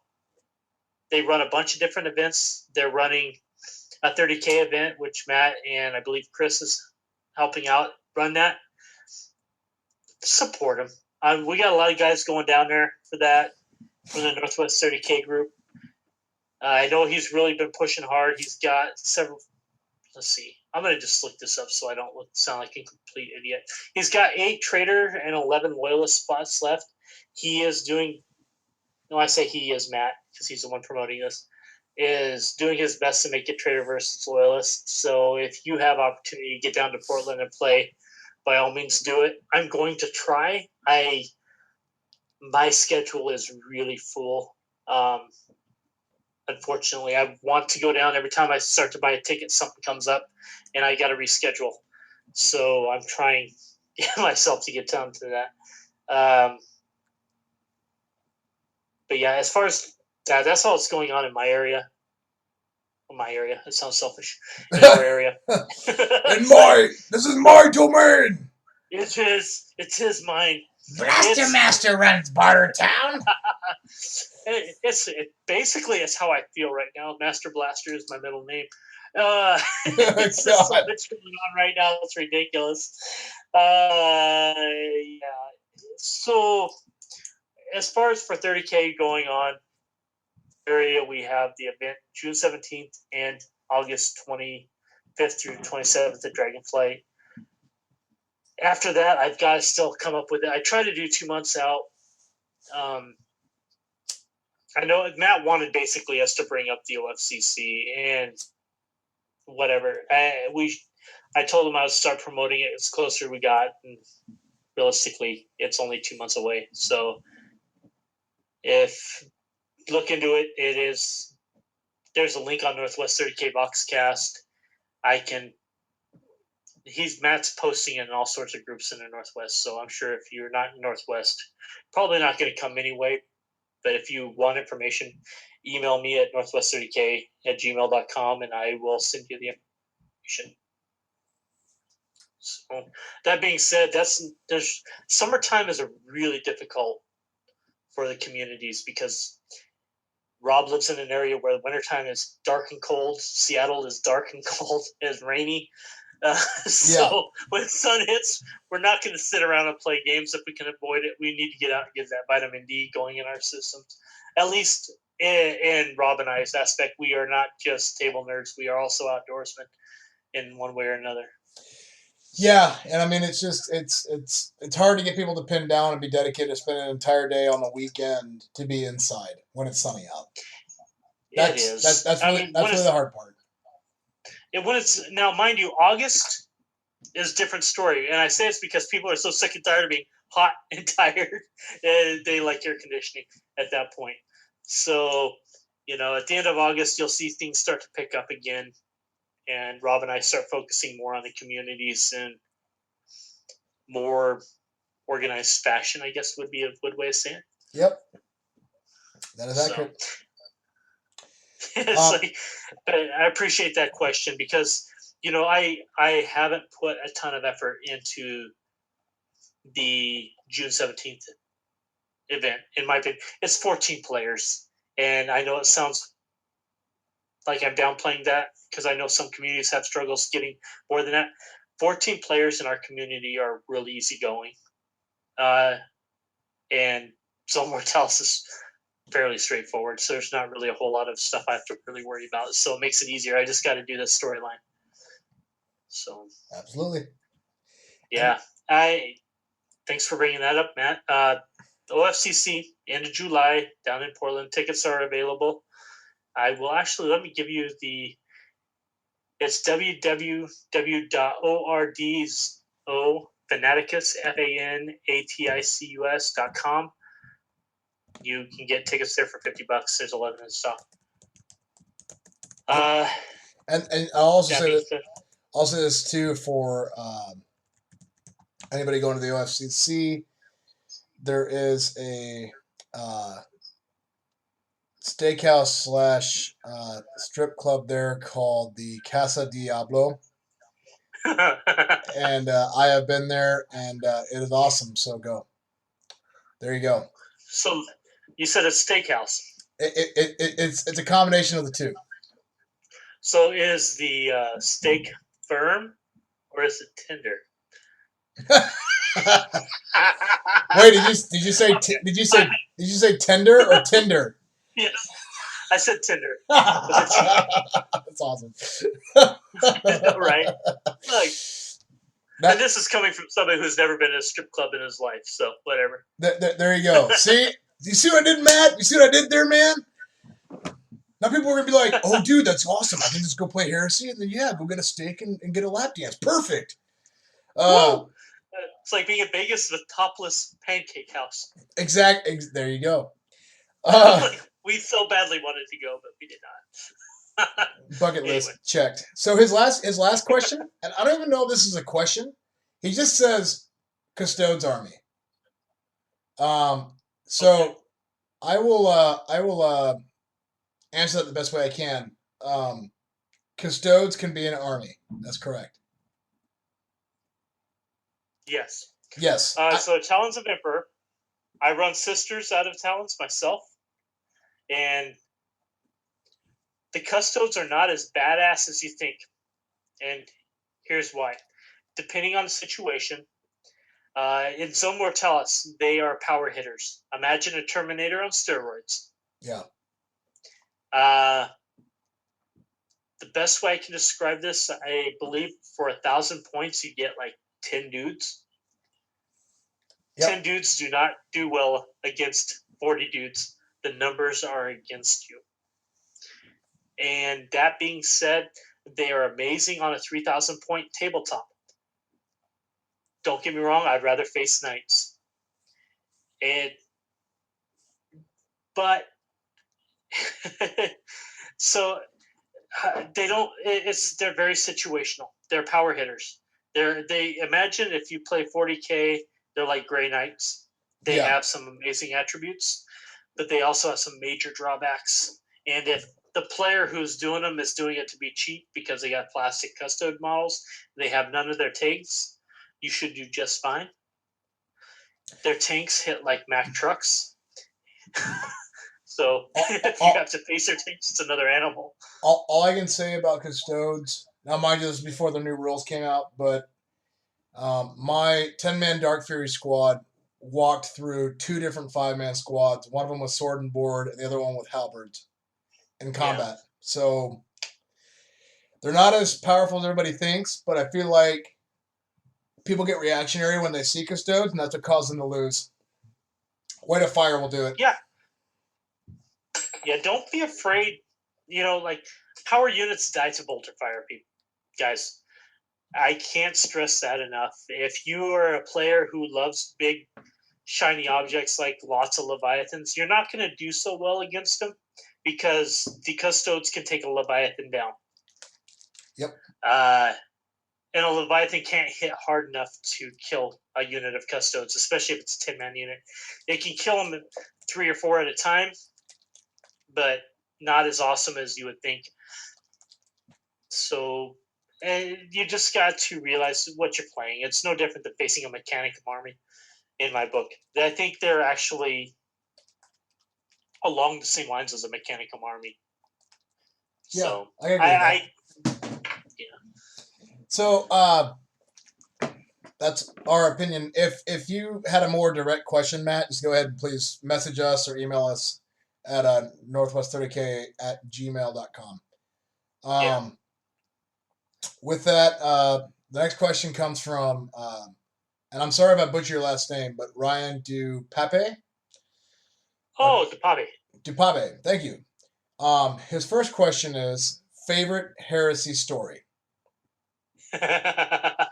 That's a very good question because I have a lot of them. Like there's no, for me in the heresy, there's no one story that stands out above the other ones. I will say that there's stories within certain legions that I liked or favor that I wouldn't expect myself to be favoring. A good one is like Lionel Johnson and his involvement with Imperium Secundus. Another one of that is the story of Pollux and what's his name? The Iron Warrior warsmith over at the Pharos. Don't know, man. There's also the story about the Salamanders engaging the Exodites during the story of Promethean's son. I really like that story a lot. I also like Master of the First, the story about Sigismund. So for me, like those stories really stand out for me, and I like them a lot. What about you, Dave? I like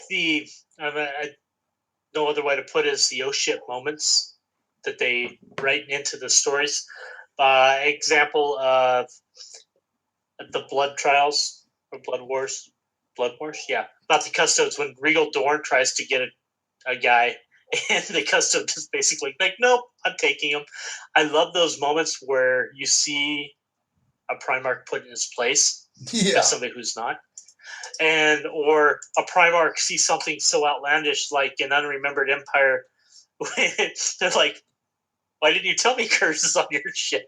It's like that changes everything, you know. Stuff like that. I love those storylines. Or what brings the stories to life to me is not so much the story about the independent character or a Primarch. Is more like what's going on in the background, how it affects that story. Unremembered Empire is one of my favorite ones because it has so many Primarchs in it, personally. But it was more of like you see the secrecy amongst the brothers.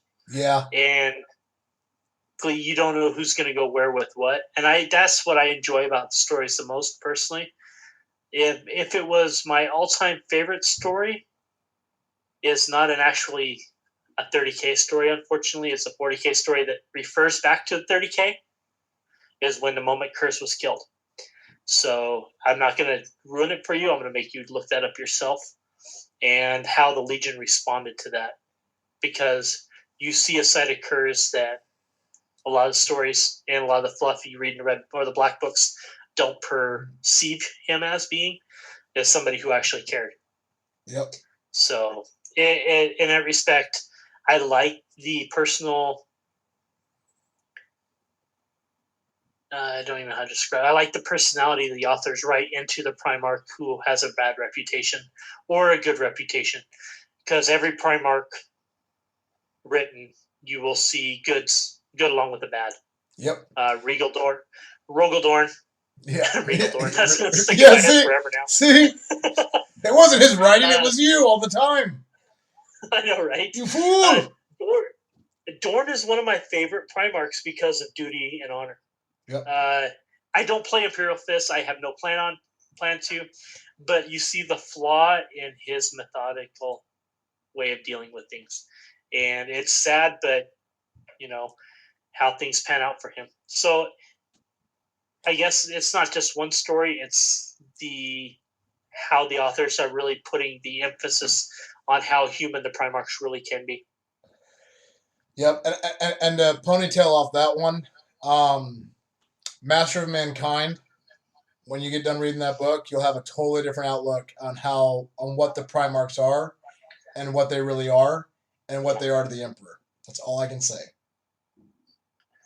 Yeah, and from what I've heard, I haven't read the book myself. I will be here over the summer, but and there's another one, Ryan, that you may want to read along with that one called The Last Church. Yep. So you'll get an idea. Read that one and then The Master of Mankind. You will see how the Emperor actually views humankind. Humanity will never know peace until the last stone from the last church falls upon the last priest's head. Yeah. It was amazing. So the authors really have done well. Yep. I can't say above one. Aaron Dempsey Bowden, he knows I'm a huge fan because I follow. I Facebook stalked that poor guy. Yeah. he even put me on his personal page, which is a mistake, I'm sure. But I really enjoy the newer authors. I enjoy the original books, and there are amazing authors and authors who sometimes don't really capture your interest, but it's really unfair to say what's your favorite story, because honestly, I like little bits of an entire story from multiple authors. So that being said, there are so many stories that I enjoy, but I will tell you this, Ryan, as far as stories go, my favorite stories become Legion collections later, because either a character or a Legion outlook or a Primarch resonated something with me and that I can relate to with my personality. I can tell you that. The Salamanders, the And he's Raven. Yeah, well, I mean, like the Salamanders, the Raven Guard, and the Thousand Sons. It's not just about their rules and how they fight, but each of those legions had a story in Black Library, either about a character, a legion, or their Primarch, where something about that persona or that storytelling resonated with me personally. Like I could have a personal reflection of or comparison to, and that gave me interest. I think that's the best answer I can give you about that. And that's basically how I feel too. I say that only because I playing Night Lords. They don't have a lot of 30k fluff out right now, but if you read the 40k fluff, and the Night Lords are known to be the least changed legion of the entire Imperium. It gives you an idea. They haven't changed. So, and I like on how they do things. It's bloody. I don't like what they are, but I like how they do things. So, Rob's right, and I like that's why I like the Ultramarines. I like the Super Romans, is what I call them. So yeah. I like that regimented legion myself. So and Dave also has a huge collection of buck knives and loves skinning deer. So there is that. The sick part is you're not too far off from that. Okay. You have a collection of buck knives. Oh my god. We figured it out. I do not, and I love leather coats. So that being said, I feel like you scare your wife like 3 times on average a day just for fun. When I go to Dave's place, yeah, it bothers her, but she likes the cold, calculated judgment. So if she had her way, stupid people wouldn't exist. So we're not too far out from each other. Touche. So Ryan's next question is favorite God, what am I, German? Favorite non-Primarch character.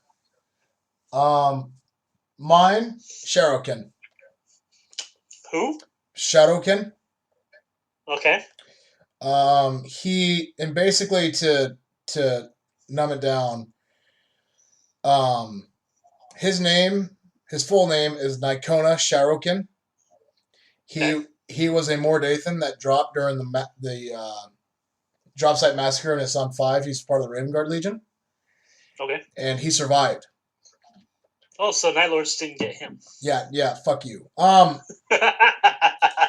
So sorry. So basically he escaped the Isfahan betrayal and ended up on the Iron Hand strike cruiser Sisfafium that became later a Shattered Legion of Salamanders and Iron Hands and Raven Guard that survived Isfahan 5.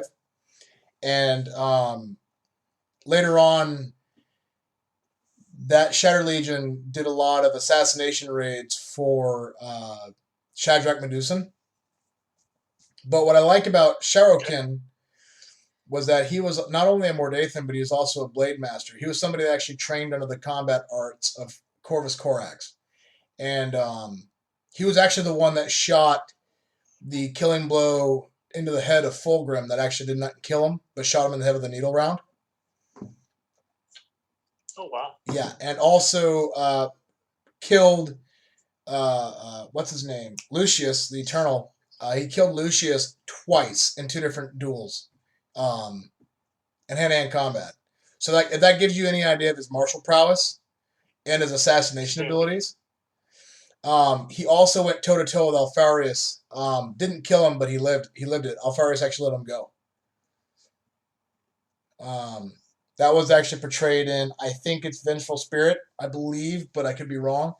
But yeah, I mean, he was a badass. Even in that scene, he had a Mark IV jump pack and had 2 Trebonite sabers and went hand-to-hand combat with Alfarius. And when Alfarius was like, well, this was fun, but basically I'm out, Shadowkin, instead of being like an overzealot maniac, was like, okay, I know my place. Sheathed the swords, grabbed his brother that fell, and was like, later, and took off. So as a non-Primarch character, I like him because it shows, for one, he is the personified vision of what Raven Guard are supposed to be. you can see his development as a legionary through all the different stories that he shows up in or has a story about of. And he's level headed enough to not only seize opportunity when opportunity is granted, but also know when he's outmatched and back off. And I have a lot of respect for that as far as him as he goes as a legionary. So that's my favorite non-Primarch character. My runner-up would be Numian, who was one of the captains of the Salamanders. He was one of the lead character roles in Deathfire. He was also a main character in Vulcan Lives. He's just your normal stoic badass salamander character, and I can't get over that. you know, there's a scene actually when they're fighting the Death Guard, him and a small contingent of salamanders, and this is when they actually run into Garo. But they're in a corridor in a firefight with the Death Guard, and he gets into hand-to-hand combat, and one of the Death Guard lights a phosphex grenade. So he calls over the Vox and tells the Flamer contingent of the small squadron he's with to just light the hallway up and burn off the phosphex. Mm-hmm. And they hesitate because they're like, "Are you sure?" And he's like, "I'm fucking sure. Catch it on fire!" And they light the hallway on fire, and they're aware that he's without his salamander cloak, so he's much more vulnerable to the flames than normal.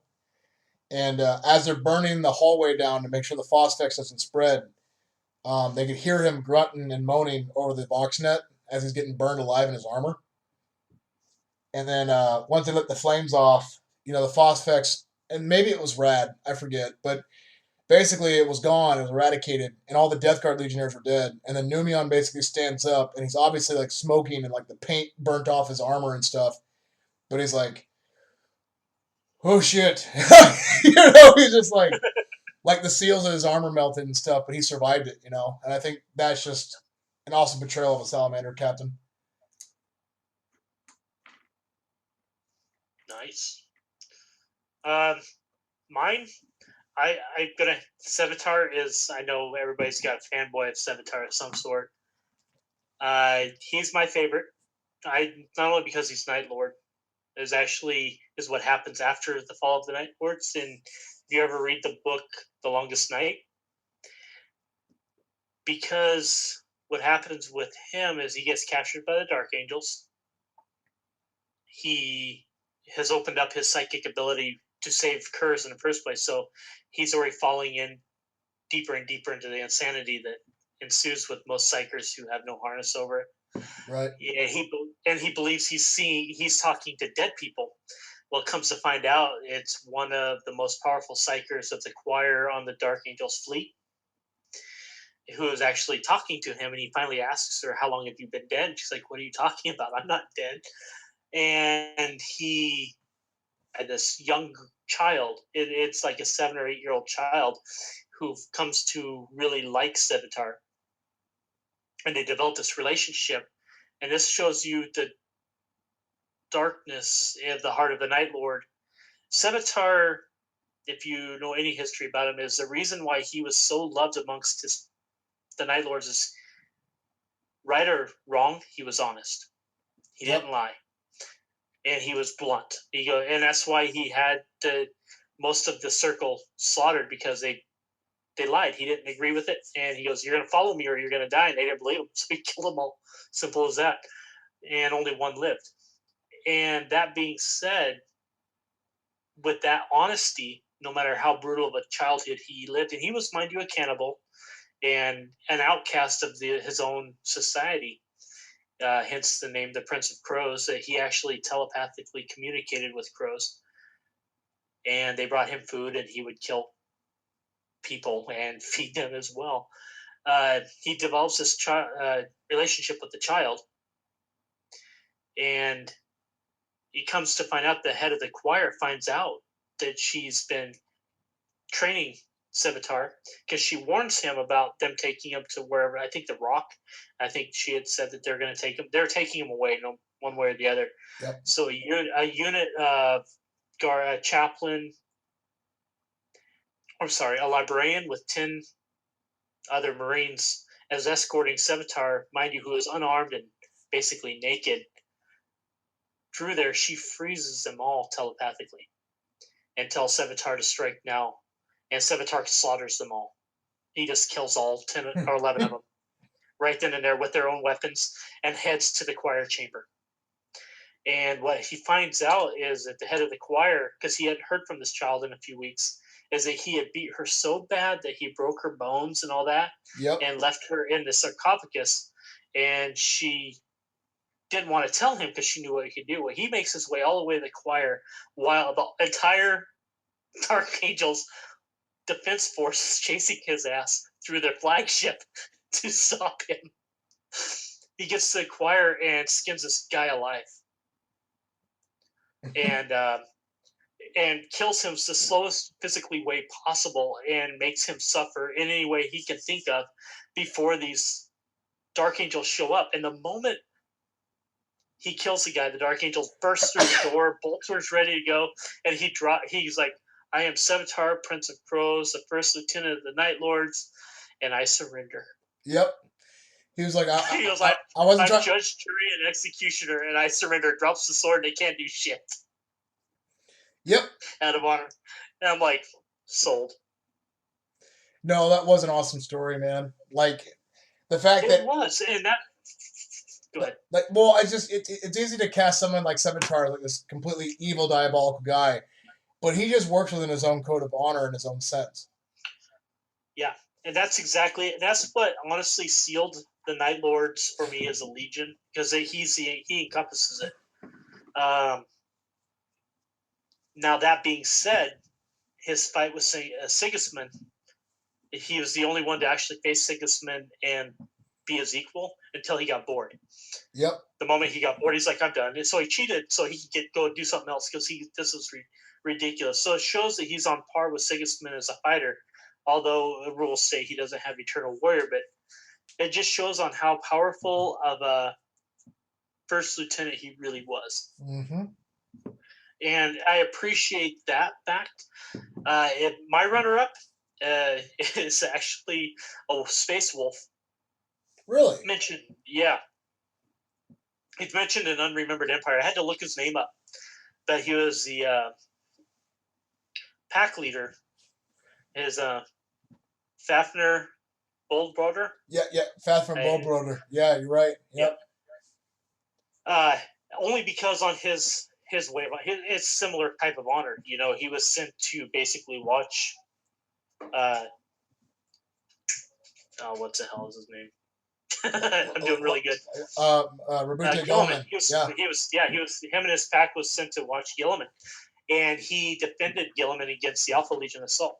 So, and he lost men doing it, and he did his mission never faltered.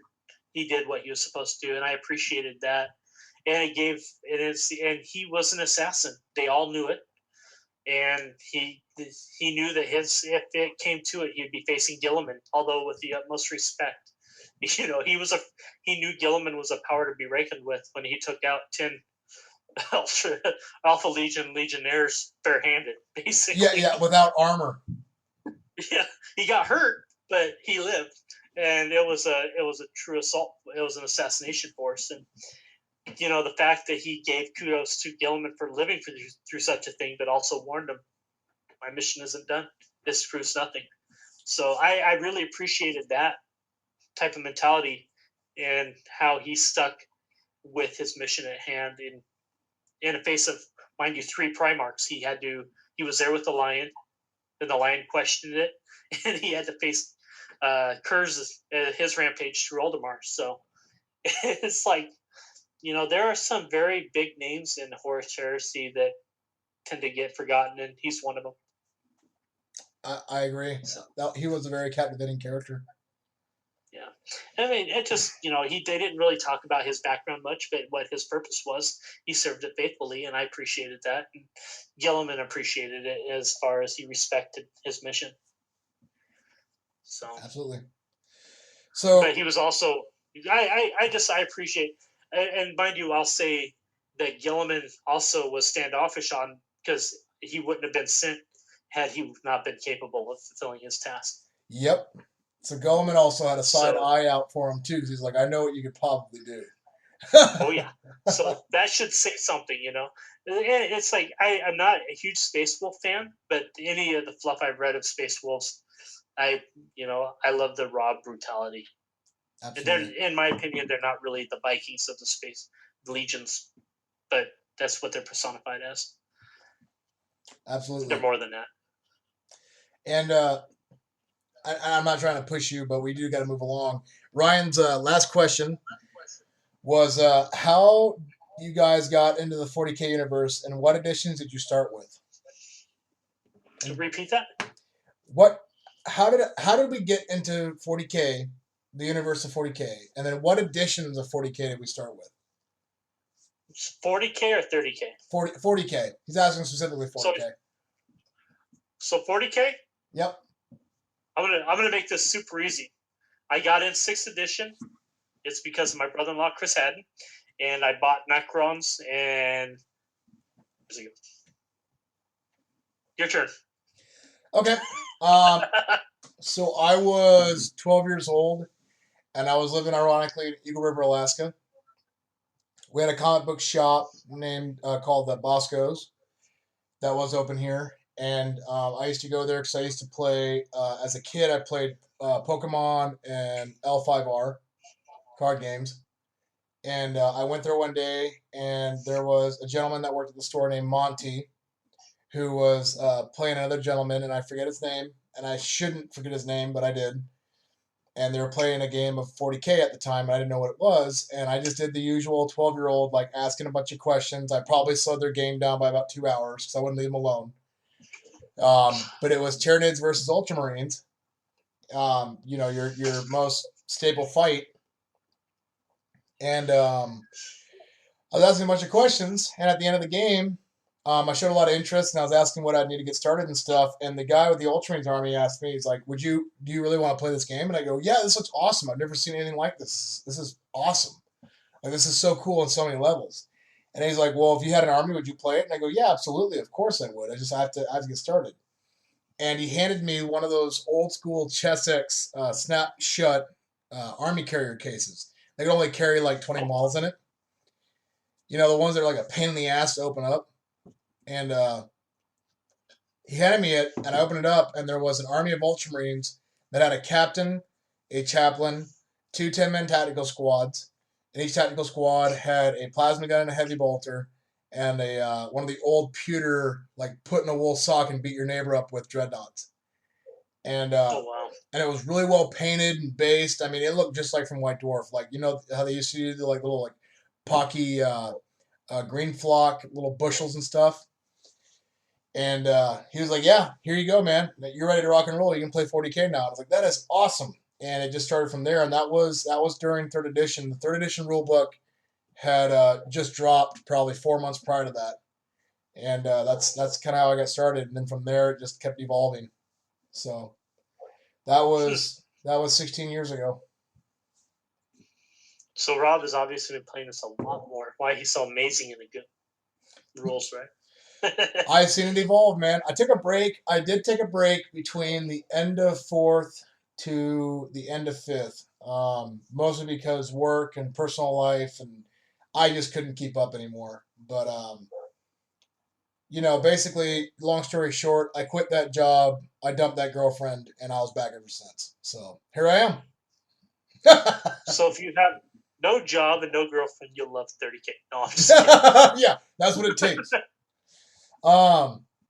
So yeah, there's our answer. Moving on down, we have 2 questions from Quinn Medeficer. Okay. His first one is, which will come first, Alfarius or Khan? My answer to that is... Oh, I think I beat you to this one, I'm sure. Alfarius is everybody.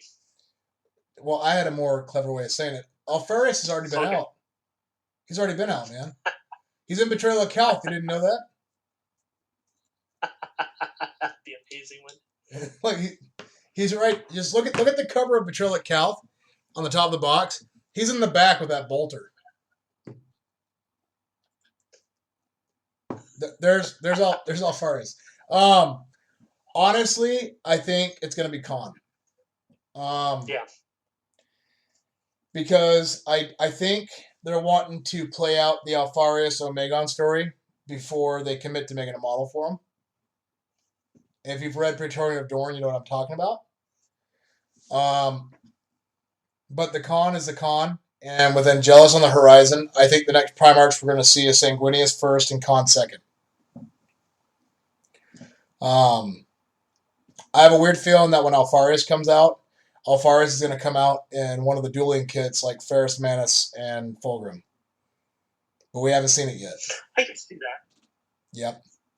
And if you've read Praetorian of Dorn, you might have an idea of who's the other Primarch he's going to be fighting. So, that's what I think. What do you think? Do you think they'll release 2 Primarchs with Alfarius? No, I don't think. I don't think they will. I don't think they're going to have rules for Omegon. I don't think that's going to be a thing because if I'm trying really hard not to ruin a book, but just read Praetorian of Dorn. And if you read Praetorian of Dorn, you have an idea of when Alfarius is going to come out, and you'll also know when the other Primarch's coming out. That's it.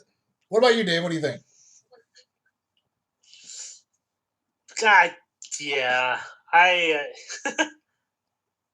Khan is the White Scars Primarch, right? Yeah. Yeah, he is. I know. I'm not a huge White Scars fan, and seeing that they were an afterthought Legion, personally, I would be surprised to see him out before Alfarius. And the only reason I say that is because Alfarius, I think that model is, they're going to have, whoever's the sculptor, and knowing the temperaments of the sculptor, they've got to be in the mood to do it, and that's how they've described it. I believe Khan will be first, because Alfarius is, they've got to do that one delicately because of who he is. Yep. So it's going to be interesting. That's all I got. Because I think you and I were talking about this a little bit ago. Is that Alfarius is not a big Primarch. So you got Magnus is a big guy. Alfarius is a little guy. Well, when they do Alfarius, they'll have to be whoever sculpts him will have to be cognizant of the fact that he's going to be the smallest Primarch out of all of them. So now you have a scale issue, right? And he's also going to have to be ornate enough to where you can tell he's a Primarch on the table, but not so ornate to where you can see how he can be confused with alignment. Yeah, and that's going to be the trick. It really is. I always appreciate seeing all these kit bashes of Alfarius and him and his big ass spear and whatnot. He's not that big. So I understand the scale just to set them apart, but I think it's going to be interesting because they've done such a fine job as gathering these Primarchs so far. Khan will probably be first. I would be shocked not to see him on a jet bike, personally. Yep. But I think Sanguinius will be before both of them. I agree with you there. Because Sanguinius is the most sought after Primarch, period. Yep. So, and that's going to be the most sold out. I think anybody who plays 30K is going to own Sanguinius. So, anyway, that's my opinion. I believe that Khan before Alfarius. Agreed. And then Quinn's last question is Lernian, which the Lernian Terminators for Alpha Legion. Will Forge World ever make them? My question is yes, but I think if you're looking for a special custom-made kit for Lernian, I don't think that's the case. And I say that because look at Sekhmet. I think they're playing with the idea of mixing the plastic kits with upgrade kits to make special Terminators, so they don't have to make a master mold for a special unit. It's cheaper. It's cheaper, and upgrade kits like that can be more utilized for conversions, which means a higher sale rate. If you're worried that you're not going to get your Legion Terminators, all I can say is look at Tyrant Siege Terminators and know that you will be vindicated in due time. It may be years, but it'll happen. It will happen. I just see Lernians coming out as an upgrade kit. There'll be a torso with special shoulder pads coming off the plastic Cataphracti kit, or a plastic Tartarus kit. Depends on how Forge World wants to do it, and they're going to have. I would see Tartarus, and I only say that because of the Alpha Legion was one of the most advanced. Yeah, I can agree with that too. It could just be an upgrade kit of arms with power axes and torsos and shoulder pads, and there you go. Now you have it. So that's my opinion on that. What do you think, Dave? Yeah, I agree with you. I would see an upgrade kit. I wouldn't see an all out kit personally, because I mean, for what it's shown from what they're doing right now. So that's fair enough assessment. I agree. And by the way, I just got your link. Yeah, that's some funny shit. So just to kind of push the podcast and keep going forward. So those are our questions. You know, we said it before. We'll say it again. If you have any more questions, discussion topics, things you want to hear us talk about, please message us on the Facebook group Northwest 30K Boxcast. Email us northwest30k@gmail.com. Post on our group page. We don't care. Come out and talk. Reach out to us. Yeah, don't be bashful. And if we butcher the names, Well, fuck writing off. it down.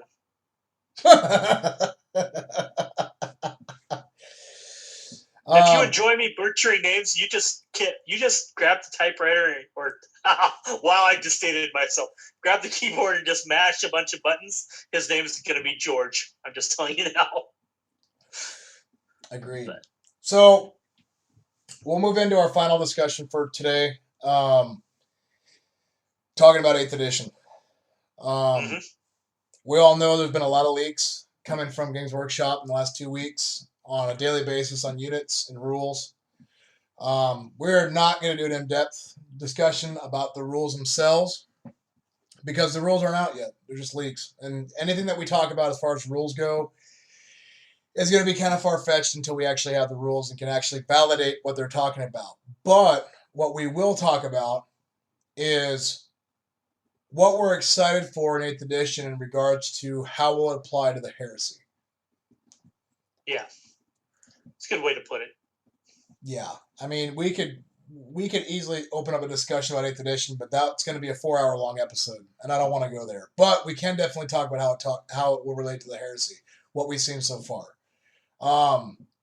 Dave, you talked about the character rules.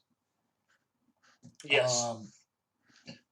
Is there anything else that kind of stuck out to you as far as 8th edition that you're going to look forward to? I think let's see if I can find it real quick, because it's mainly the assault phase, or how the assault, it basically makes the assault units relevant again. You know, as a Night Lord player, I play a fast assault army. It does change things for me. As far as you jump in, you get your assault and mind you, the way I'm reading it could be completely wrong. Is that if you assault, there's no more initiative factors. You get to just attack. Yep. I really like that because it's like, ooh, ambush dead. And for my army, that would be amazing because that's what they are based around. And it would change things a little bit, but not a lot. I like the fact that you can break away from an assault. Yep. Which makes more sense. Like if you want to run away, you can, and then shoot. That makes more sense because there are some units, you know, if you're jumping into a heavy unit, a heavy weapon unit, and you assault them. I jump in with 15 of my Night Raptors as an example, and I fail to kill them all, and they somehow survive. And the next round, they were like, you know, dude's like, I really don't want to fight you. My guys are going to break away. They can, and then they could shoot me. Yep. I appreciate that because, you know, if you're falling back and shooting, I think they're hitting a ballistic skill 2 or 3, so they're hitting on 5s and 6s. It doesn't matter, but they're still able to shoot. I appreciate that and the thematics of it because that's in my mind's eye. That's how I see combat happening. Because not everybody's. I'm sorry if I'm going up against somebody like Chuck Norris and I happen to survive the first onslaught of his brutal punches, and I have a gun, I'm going to run away and shoot his ass. I can't beat him in hand-to-hand combat. There's no way. But a gun is a great equalizer. So that's the way I would do it. But I have to live through it first. And I appreciate that what they were describing in there. Is that, and that I kind of look forward to if that gets adopted by 30K, because I would see people bringing more infantry and more heavy assault or heavy weapons units, because they're expensive, but if you move them, you can't shoot them. Well, now in 8th edition, you can. Yep. And you can also assault, and it does, your assault units do so much more. So those are the two things I really look forward to personally.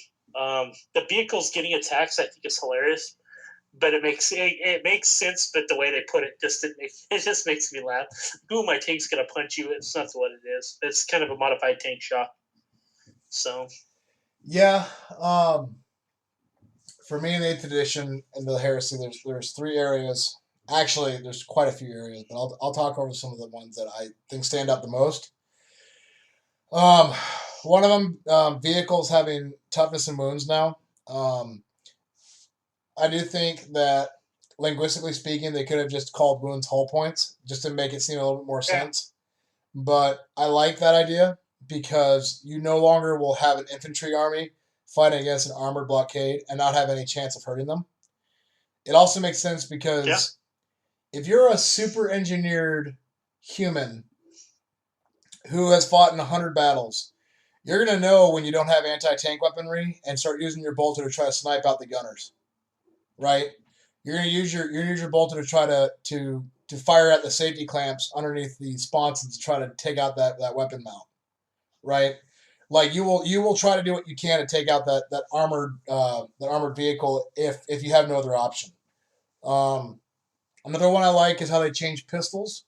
The fact that pistols can not only be shot with a unit that holds the pistols in the shooting phase in the combat that they're locked into at the enemy that they're fighting, but also that units that have pistols can fire into a close combat unit. Like if 2 units are in assault, you can actually shoot into it with a pistol weapon. I like that because it actually gives you validity in arming yourselves with pistols, and it also makes sergeants and characters with plasma pistols more worthwhile. It won't be a matter of they only get to shoot once or twice a game. They're going to use that pistol every single turn of every single game, whether they're in combat or not. And it makes sense because the benefit of a pistol is it's more maneuverable. And if I'm in close combat with somebody and I have to choose my sword or a 14.72 caliber pistol, I'm going to use a pistol. I'm going to try to blow his head off. I like that change. Another change I like is the Psychic powers. You get to choose them now instead of rolling randomly. That's not just because I'm a Thousand Suns player, but that benefits all legions because now you can actually bring a Librarian Centurion, and it's not a gamble of hoping you get the powers that you want to make the combination that you want to have happen as a support character. You can actually base your list around what you're going to bring, and I like that a lot. I like that ability in itself. It allows you to be more strategic, and let's just be honest, if you're a Librarian in battle, you're going to know what powers you're going to want to use. You're not going to sit there and go, I don't know what I know. Wait, no, I know this one. Ah! You know, another one I like is the power weapons. I like how power swords are actually worth taking now. I also like how power fists and power axes are no longer unwieldy. It's just a matter of who gets into combat first. So you have tactical flexibility. And the fact that power fists are -1 to hit now, there actually is a balance now as to why you would take a power sword or a power axe over a power fist. So, all those things are pretty major to me. We see a lot of power weapons in the Horus Heresy, so I'm glad to see that change and all the other ones, personally. Yeah, I agree with that. It's like it's going to be really cool to see lots more axes. I put the AP3 now, but the swords and being able to do so much more damage. It affects my Ultramarines army with the Breachers because they all have power swords. So exactly, yeah, like everybody. And before anybody overreacts about 8th edition and how it's going to change everything, it's really not. What it's going to make happen is your units that were pretty good at doing one thing are now certainly good at doing that one thing. And the auto-take units in the Heresy are no longer going to be auto-takes. It's going to be even across the board. Especially, I mean, you got to imagine, like, the balancing act they've done with 40K, where it's all those different factions of different war gear and different units. Then you look at the Heresy, where you only have what 5 factions total that have different stat lines you have to worry about balancing. It's going to be way easier to balance it. You'll no longer have games where your 420-point Spartan blows up in one shot, nor will you see a full infantry Alpha Legion army be outmatched by an Iron Hands armored company. Like it's all going to be even across the board, and even Legion traits. Like I've seen some people talking online about how like, oh, they got to rewrite all the Legion traits. It's like, no, not really. Like an example is like the Sons of Horus, the Long March Out of War. Sure, one of the benefits is relentless in your own deployment zone. They could easily confer that to as any unit that moves with a heavy weapon no longer suffers a -1 penalty to hit. That's still a good Legion boon. Oh yeah. And we still haven't seen what things like Infiltrator Outflank are going to turn into later. We just don't know yet. It's really hard to make those accusations, but I just see it being a very easy way of molding into heresy and making it an even more balanced game than what it is so far. And dare I say, more balanced than what 40K will be in 8th edition. So I'm looking forward to those changes. Honestly, I don't see any. I don't see any negatives. I think it's going to be. I think this is a very well thought out addition. The fact that they're involving third party people into this, I'm going to do a shout out to Reese and Frontline Gaming. They're hugely involved in this, and they're exceedingly a competitive group because they run LVO. And it is literally the world's largest tournament. It's like everybody's like touting them. Hey, I'm sorry, the guy's worked his ass off to get to there, and he did a good job. And I'm glad that Games Workshop respects that enough to involve people who run these big tournaments and get them involved in this. And they're able to find a lot of these loopholes and get rid of them because they don't like those loopholes any more than the rest of us. People exploit them and they have to accept them. That's why they have their own little rules and FAQs for LVO. So if they don't have to worry about that, it makes their job easier. It makes our job easier to run stuff. So, yep. I don't know. Yep, and I mean that's how I look at it. And I mean even things like with their rules changes. Like look at what they did with Twin Linked, right? Like Twin Linked means a lot more than what it is. Think of things like, I mean, it's easy to go to like the quad las cannon on a Spartan and be like, holy shit, like my Spartan's going to fire 8 las cannon shots a turn. But look at combi. It's going to be amazing. Well, look at combi bolters. Combi bolters are twin link bolters. That means you're going to be rapid fire too, which means if you're within 12 inches of a Terminator with combi bolters, they're going to fire 4 shots at you. Like there's so many things that come out of this that are just better, and they're going to balance with each other later. I just don't see applause. I also like how they removed universal movement stats. Now each unit's going to move the same, which is great because each unit for each legion, they gave them basically the tools to be as flexible as they want to where those units act the way they're supposed to in the fluff. So now your Terminators will not be subject to universal special rules, and that causes you to decide what kind of armor they wear or what kind of armament they take. Now it's going to be a matter of what does your Legion do? What does the Legion special units do? Play it per the fluff, and you get benefited from it. So, I mean, it's just a good thing all around. I just don't see the negative in it. I really don't. Other than the fact that it will mean change, and it will mean change in your black books. But let's be honest. Yeah. If anybody has a copy of Betrayal or Massacre and have owned it for more than a year, you bought that book for the fluff. You didn't buy that book for the rules. Shh. Come off it. That's exactly it too. I know what I bought the black books for. I bought them for missions and I bought them for color schemes and story. That's what I bought them for. Yeah, because the first 2 books came out with 6th edition. So I mean, we already went into 7th edition with books. I think it was 4, 5, and 6, and obviously 7. So, the older Heresy players are kind of used to this. And with 8, it's a change. I don't think it's going to be an, oh my God, scary change if it happens. And mind you, I'm going to assume it's going to happen. It always does. And I don't know how soon.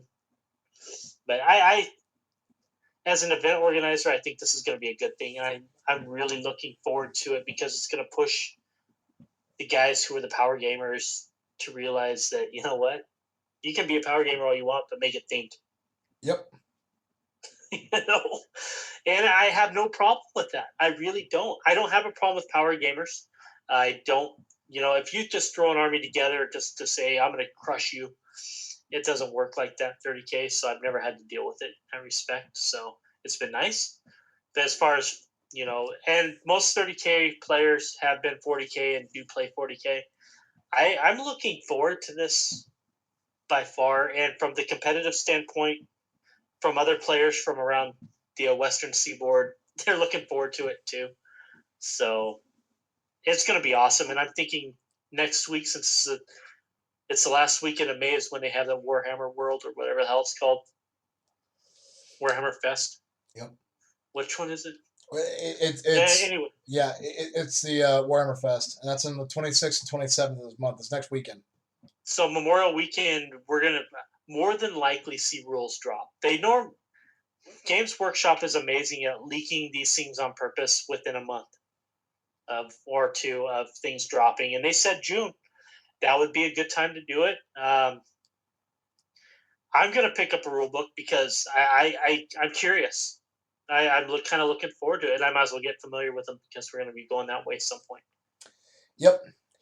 And as far as the man, I lost train of thought. As far as the focus goes from the change, and will my army be obsolete and stuff? Don't even. Heresy survived through 6th edition. It's going to survive through 7th edition as well. Don't worry about it. Don't overdwell on it. Do your thing. Paint your army. Stick to your themes, and all will come out in the wash in the end. And honestly, it's gonna come out from the better. A lot of the changes that they made is just gonna make it even playing ground for every unit that you can bring. I mean, even look at Rhinos. Rhinos got infinitely better with this new edition. More than just being the capsule that's gonna soak up firepower and move your tactical squad to an objective. Your Rhino can actually do stuff now. So just anybody who's panicking, I would just wait. Just be patient. It'll all work out. Yes. I think it's going to be for the best. We always say there's pros and cons with each edition change. I'm really liking what I'm reading. Yeah. As a player and as an event organizer. So I know there are some people kind of panicking, and there are other organizers panicking. I'm sorry that you're panicking. There's no reason to be, because this makes it so much easier. Yeah, I just don't see the cons. I don't see the cons. I just don't see them. Yeah, I don't either. I'm sure that there will be some. I'm not going in this in with rose-colored glasses, but as far as a 30K player, this makes sense in my book. If you really look through the rules and apply them on how your Legion plays out, and let's say if you envision this, if you run an assault army with assault vehicles, or let's say you run Ultramarines with a Rhino unit army, which I've seen, it's making you ultimately better. Mm-hmm. So don't be afraid of it. Change is good in this respect, and but as 30K players, we haven't had to deal with as much BS as a 40K group has, as far as the loopholes in the rules and how you make your Death Stars.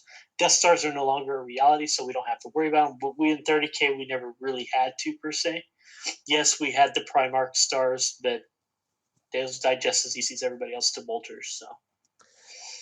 Well, and not only that, but anybody out there who has a Praetor that has dual lightning claws, you're about to enjoy your Praetor a lot more. Yeah. It's going to be amazing. And I'm thinking, I'm looking forward to it. This may actually get me to play 40K again. I'll just run my Marines, or my Knights. I actually have a Knight army I haven't touched in almost 2 years. I'm looking forward to this. So it's going to be fun. I couldn't agree more. That's I sold my 40K salamanders about a month ago, and a buddy of mine asked me, why would you sell them? And I go, dude, I'd rather have Heresy Marines. and at least I can use it for both systems. A Marine is a Marine is a Marine. But my Heresy ones look a lot better. That's true, and that's exactly. I want to run my Night Lords at some point in 40K as the Night Lords, and I don't have to worry about Chaos Marines anymore, which is good because they've actually changed rules. So it's going to be. I think it's going to be neat, and I don't think Rob and I can stress enough that just be patient.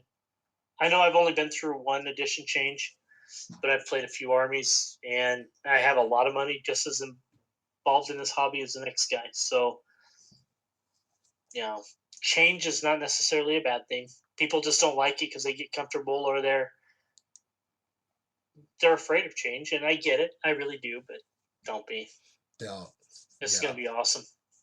I can't wait. Yeah. Well, that's you have any more questions or comments? That's basically, I think I've got all on my end. Yeah, no, we're all squared away, man. And I think with that, we've been on air for a while, so I guess we'll close shop. Yeah, I just it's been 3 weeks. Appreciate you guys being patient with us. Like I said, we are doing the 2 a month. Next month's going to be quite busy. We're going to have one episode before my Tides of the Corrupted event, which, mind you, only has 5 slots left. So if anybody's tickets now. And it is a 1,250 point Zone Mortalis. It is going to be a bloodbath. It's a 4x4 table with 1,250 points. So it's going to be bloody. You better post photos on the site. Oh, this time I'm going to write my own story on this one. I'm trying really hard not to botch this one. So perfect. Yeah, well, good stuff. Well, but anyway, that's about all on my end. You're in. I'm gonna quit cutting you off now. No, we're good. I'm just, we're getting towards the end. I'm getting kind of tired. I was going to say that if anybody's got questions or inquiries, again, we have our Facebook group, Northwest 30K Boxcast. We've got our email, northwest30k@gmail.com. Reach out to us, talk to us. We're up for any kind of insider opinions. And, we'll report back to you guys in June. Hopefully 8th drops before then, and we can talk about that some more. Yeah, definitely. Or if you had some badass games and you want to talk about them, by all means, send us a battle report. We'll talk about them because it shows us experience. Absolutely. Well, with that, guys, I'm going to go keep drinking, and we'll catch you guys in the next round. All right, y'all. Take care. Later.